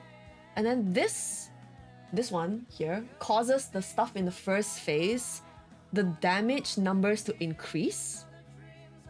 Something meh. Nope, it is not this thing. The increase is a certain amount of something's value. I'm not sure what this is. Like this, I'm not sure what this is from or what it's counting. Like it's probably a stack that I don't know the name of in Chinese. So I'm gonna get back to you guys on that one, but it's a stack of something, right? Drink water. Yeah, we're running out of time. I'm late to get dinner with someone. Okay, phase 3. Whenever there's an allied sinner who dies, the self will obtain a certain amount of attack increase, and this increase is up to a certain amount of stacks and lasts for an entire fight. Now, a very interesting part of this upgrade system is that these skills marked with EX here, EX stages, marked with EX, you unlock them from a specific sinner, but you can use them on any sinner that has unlocked this slot. So if we call this like the EX slot, right? So let's say you unlock the EX skill on both Bai and Nox, but then you're playing Bai and you want this Nox's bonus to be on Bai, you can use this and equip it on Bai. At least that's what I got from the stream and how it was described. And also that's why it doesn't seem to say like Nox will obtain. So it seems like it's like a key that you can swap between sinners who have this thing unlocked. So I think that's why they are like specified differently. That I really want to emphasize, I don't want to be spreading misinfo. This is what I believe is true from the live stream. Like I'm quite sure, but you have to remember I'm a global server player and I don't know how to read. So while I am like fairly confident, don't take this as absolute gospel until we see it in effect on patch day, which is in 2 days, and like we can actually see it work. Because even in live streams, maybe like they phrased it wrongly, though I really doubt, because like it was very, to me it was very clear, okay? But like if this is not true, don't fucking kill me, because sometimes I just can't read, okay? Disclaimer, okay? You can't post cancel anyway. Thank you. You know, it would be really funny if like my chat got together and wrote like a cancellation document and then you just posted it on Twitter. And it was just like, then the last part of it is just like, thank you to all of my chatters who took the time to come here today and cancel me. But yeah, okay, big disclaimer. That is how I believe this slot EX thing works. But we will 100% confirm it once it's in game. Now, even this thing says abilities are just for the purpose of like showing. Please, this is not the final version. Please refer to what is in the game for the most accurate version. So that's what I think it is. That's what I believe it is. I'm fairly confident. If not, I wouldn't be saying this. But let's see, okay? Because that is a very huge mechanic change. You know, this could be like really huge. So I don't want to say things as gospel until it's 100% confirmed in the game. And then the final phase is there's a new ult. So Nox will get a second ult. And basically, she selects an area and she just beats the shit out of it. Like she just hits it for damage and some core damage. And you can only use it once per fight. And it basically Nox hits a thing for a lot of damage and core damage. That's her second new ult. This thing, I assume this is, sorry, I'm reading the fighting skills. So her P2 no longer reduces defense, but causes enemies to take increased physical damage. The value of this does not change. So instead of reduce, Holy shit, that's huge! So instead of Nox's P2 reducing enemies' defense by 27%, like 30% if you, like 27 if you max it, it causes them to take bonus 27% physical damage. And if you have S3 that goes up to like almost 40, but dude, that's actually fucking huge. What the hell?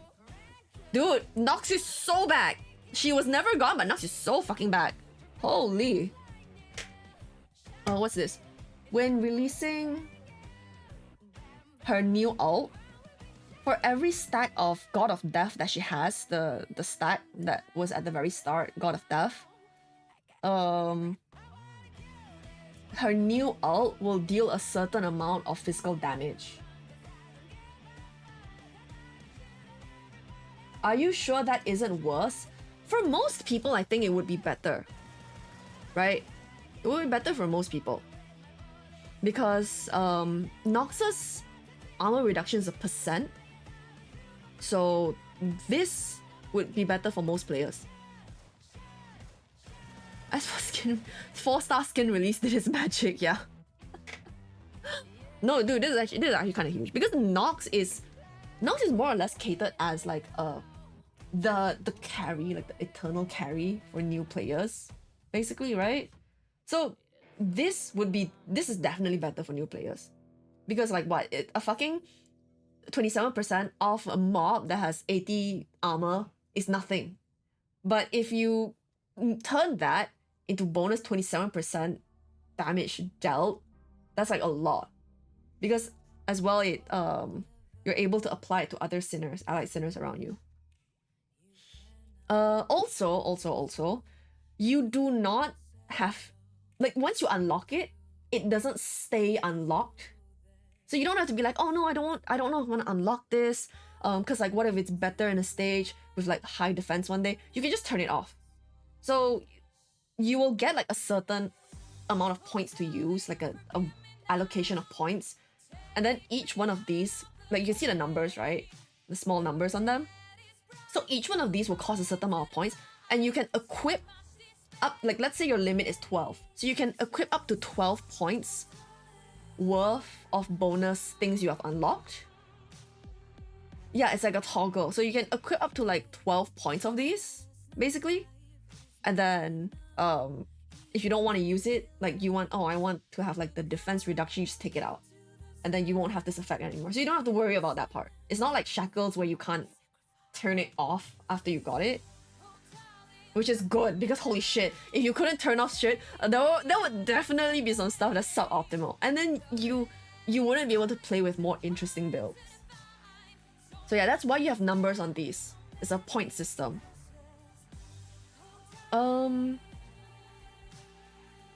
At these, hold on, I actually need to check real quick how, like, if I'm gonna be super late, I need like fucking look at the traffic.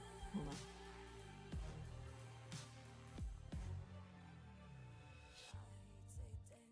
Okay, guys, we still have some time. I'm not like infinitely late.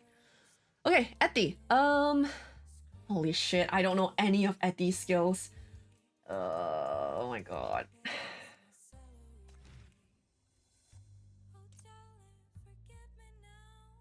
Okay, so the first thing for Eti is her ult cost decreases. That's it. That's all we needed. Her ult cost decreases for a certain amount. That's all we needed, guys. We're done. Anyway, next sinner. Okay, I'm just joking. Next one. Redstone. Game rules will only turn into redstone, and sinners will immediately pick up the stone. So you don't have to stand on it and wait like I did. You just get it and pick it up. This is the green version, this is the blue version. So basically these upgrades just make sinners able to instantly pick up the stone, and all drop stones will be that color. What else? So let's see what's next. Rate of the stones appearing increases. For every one other arcane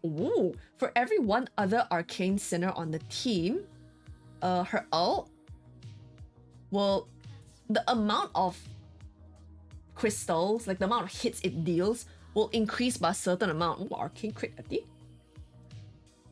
Yes, you can now rig the stone colors. Towards one enemy dealing multiple hits of skill damage, causes the damage dealt from skill damage to increase a certain amount for a period of time, and this effect stacks up to a certain amount. Guys, I think we found the way to make VB more OP. We just have to wait for Vaulted Blue to get upgrade system and equip this on her.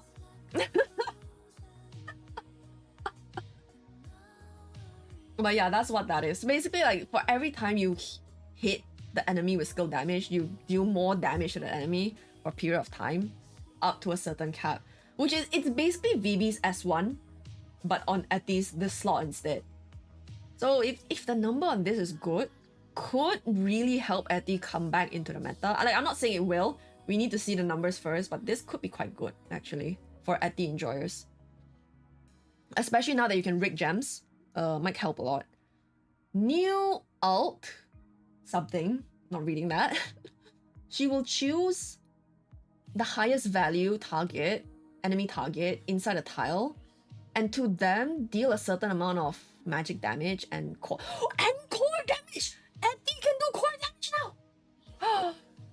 And then it causes them to get the, I guess it's Nemesis, the Nemesis mark for a period of time. Oh, guys, this is huge. You know what this is? This is fucking huge. You know what this is? Her ult will now prioritize anyone who has Nemesis in range. You can now, so it sounds like now, instead of being forced to split Eti's ult, you can designate a boss target and make sure her ult gems are not split onto mobs. This is all we needed for Eti. Energy cost reduction down, rig gems. And now you have ability to target who you want with her ult. And you got core break, dude. Low key, if these numbers are good, Eti is back, actually. Not like low key. This ult can only be used once in a fight. So this is intended for, you know, to burst. Well, in TOA, you don't have this problem with mobs. This is intended clearly for BFL or for like certain ROTD stages with mobs. Yes, so what this seems like it's gonna do is it designates the highest target, the highest HP target on the tile, which is, you know, usually a boss. And then if the ult hits in range, if there's someone in range with Nemesis, her ult will prioritize hitting them first instead of splitting to small mobs. Dude.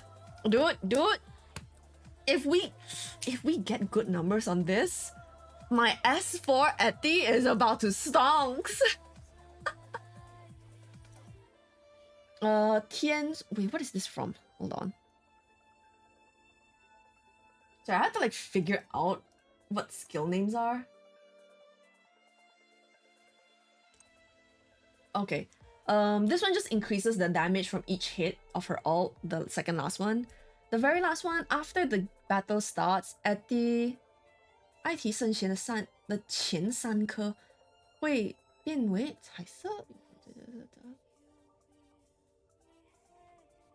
Dude, at the enjoyers, you ain't gonna fucking believe what this is. After the battle begins, the first 3 game rules that she spawns will become rainbow colored. When allied sinners pick up rainbow colored stones, it's seen as picking up 3 types of stones. You ain't gonna fucking believe this, at the enjoyers. I think she's back. I think she is so fucking back. Dude.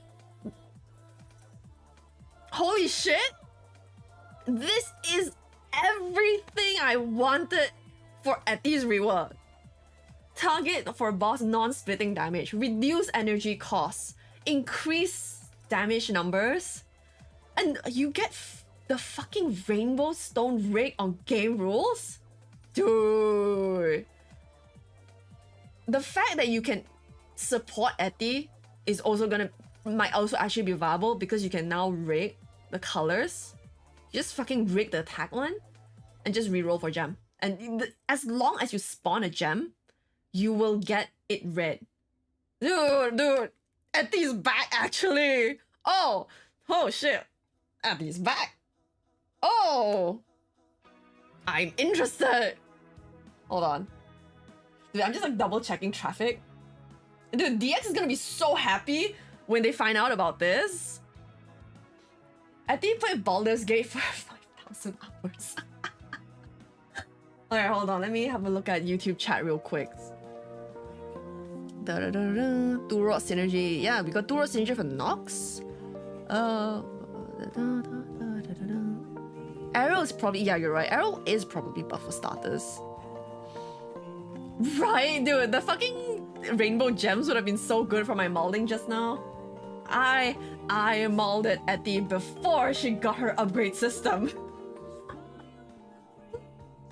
Dude, actually fucking huge. Okay, we've got time for one more. Let's go for Baiyi's one. Let's go for Baiyi's one. Dude, actually huge. This is the reason why Etty spooked me 5 times. It was all to prepare me for Arcane Crit Water Blue molding, and now the upgrade system. It was fate all along. Where's Baiyi? 白老板你在哪儿 Okay. Alt. Okay, so alt energy costs. This is Baiyi. So alt energy cost reduce a certain amount.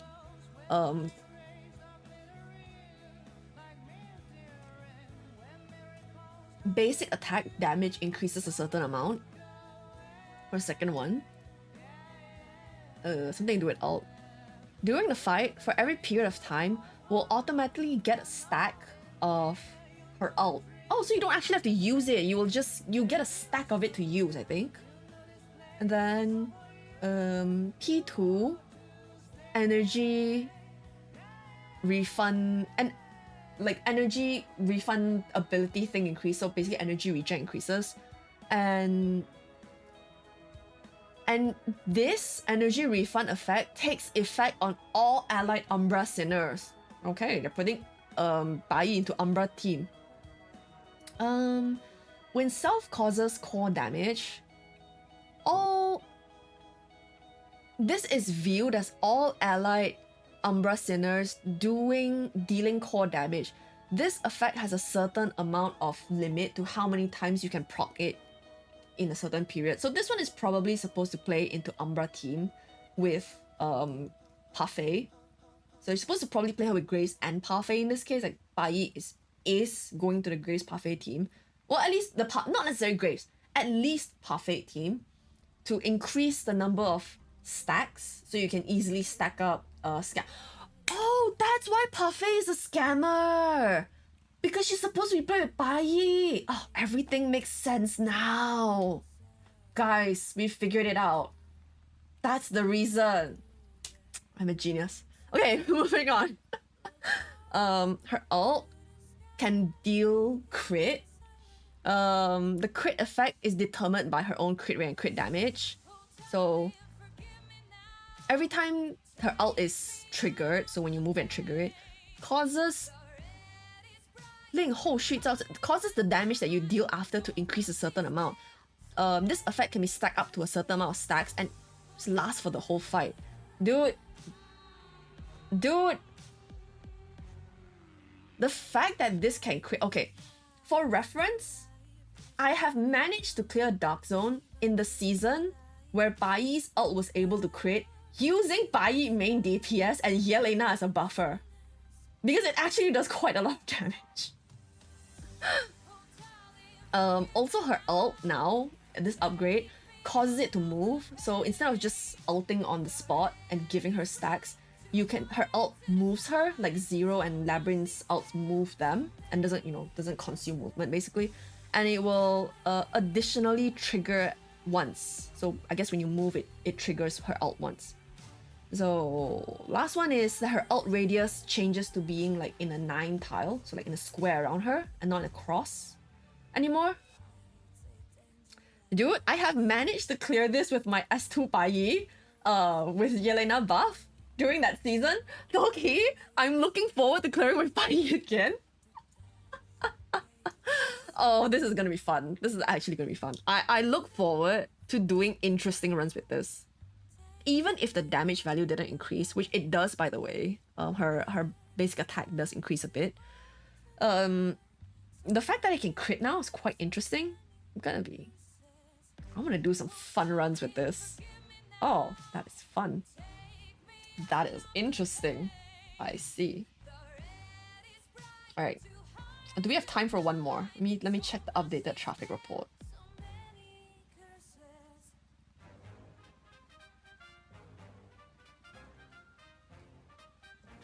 God, my internet is so slow. You guys can see I look frozen on the screen. It's not your PC, by the way. That's normal. It's just I've swiped on my phone out of my tracker to be able to check the traffic. Okay, we have time for more. We have time for summer. Okay, at A ranks, guys, A ranks. You're just gonna have to go to Sin and wait for me to translate. There are A ranks. Okay, got summer. Let's go, go, go, go, go, go, go, go, go, go, go. Fast, fast, fast. Where's my summer? Where's my summer? And you see your skills, girl. Come here. You gotta see your ability, girl. I don't know any skills in Chinese. Okay. Fu Yu Pao. So this is our summon name. Summer's summons additionally cause the target they're attacking to take an increased amount of normal attack damage for a period of time up to a certain amount of stacks. Is attack speed team back? Is Coco team back? What is this? What the 属性? Is this her ECB?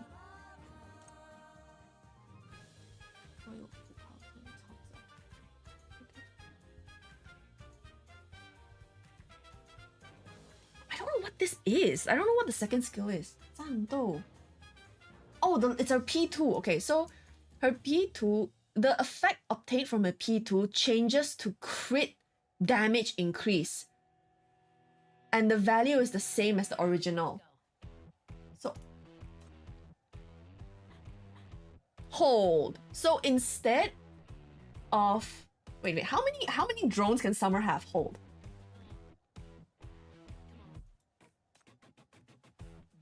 How many drones can Summer have? Hold the fucking second. She can have 4. Okay, I have S0 Summer, she had 4. And if you have S5, you can have 6. Yeah, 6 F5. Oh my god, you are... Dude, Ignatius, you are a hardcore player. You just know all this shit off the top of your head. My god. I respect it. So basically, if you have like fucking like level 9 T2 Summer, and you have like S0, you get like 64, you get 78, you get like 26% crit damage bonus. Or P2, what the fuck? Okay. What else? 异想招物. So her ults, numbers, effect, and blah blah blah will also work on allied summons. So she causes all her things to get 22% is what I have. 22% bonus attack speed. Oh my god, so she can give bonus attack speed. Is this for Hypatia? But Summer does physical damage. So basically this one, this third one causes all allied summons on the field to also gain the attack speed bonus from Summer's ult. Summons for every 每段伤害系数提高之类的。I think I understand this one. Why would it have an increase? 极光伤害是一定比例。So basically this one just says like there's an increase in damage based on a certain percentage of her basic attack. Here? Okay.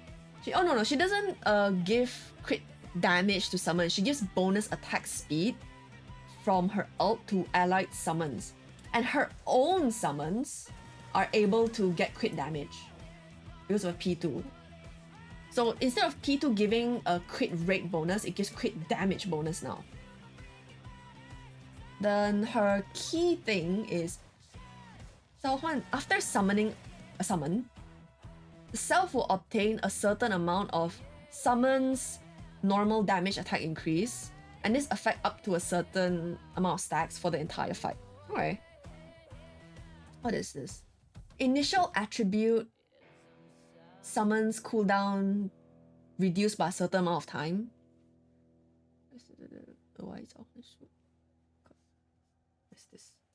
I need to check her initial attribute. I don't know anything, man. So basically her mania intensifies that at the start of the fight, she summons one drone. English is drone, right? She summons one drone. And then this one says, this new skill here, this one, says that it will additionally summon a certain amount of drones. We don't know how many. During the time of her ult, she can restore energy. Wait, no, this is huge as well! So now when you use Summer's ult, she can restore energy for herself. No. Her ult is not horrendous now. Okay, fine. At least there's a reason to use it now. Okay. Next one is, for every drone on the field, all allied summons obtain a certain amount of summon normal damage increased. Okay. After using her ult, it will additionally use... Sorry. Is that her?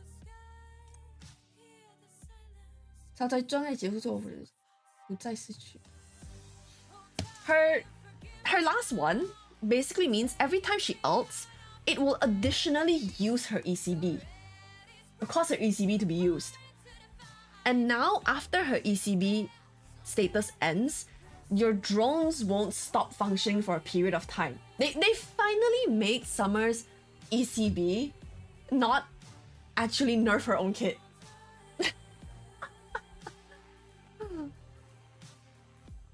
That's fun. Oh my god, that's so fun. Very nice. Yeah, they finally fixed her ECB to not actually be trash.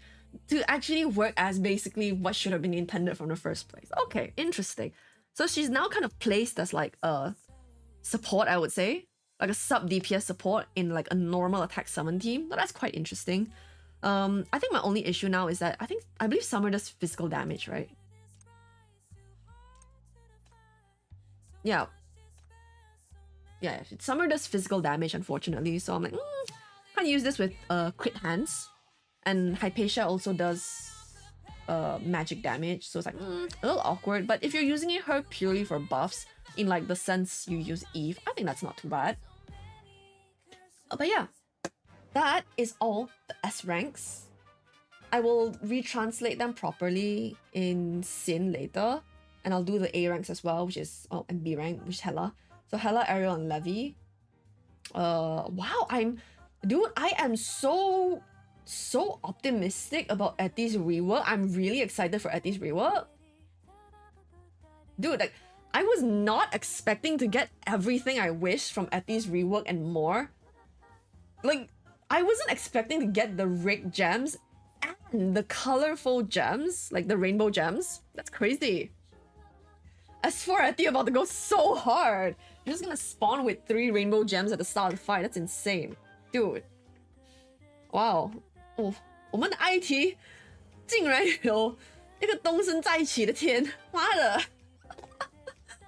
That's amazing. And Nox seems to be really good as well for new players. You know, just the energy regen itself, that's really good. Can I give a link to what I am reading? I will try to find a Weibo after we close. We end stream.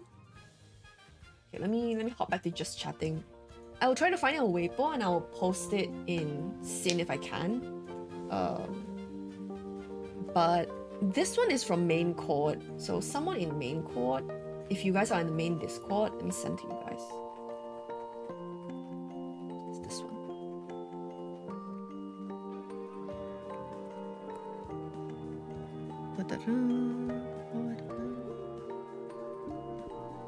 Okay, yes, I'm back on able to read YouTube now. Hello, sorry. Guys, I am officially late.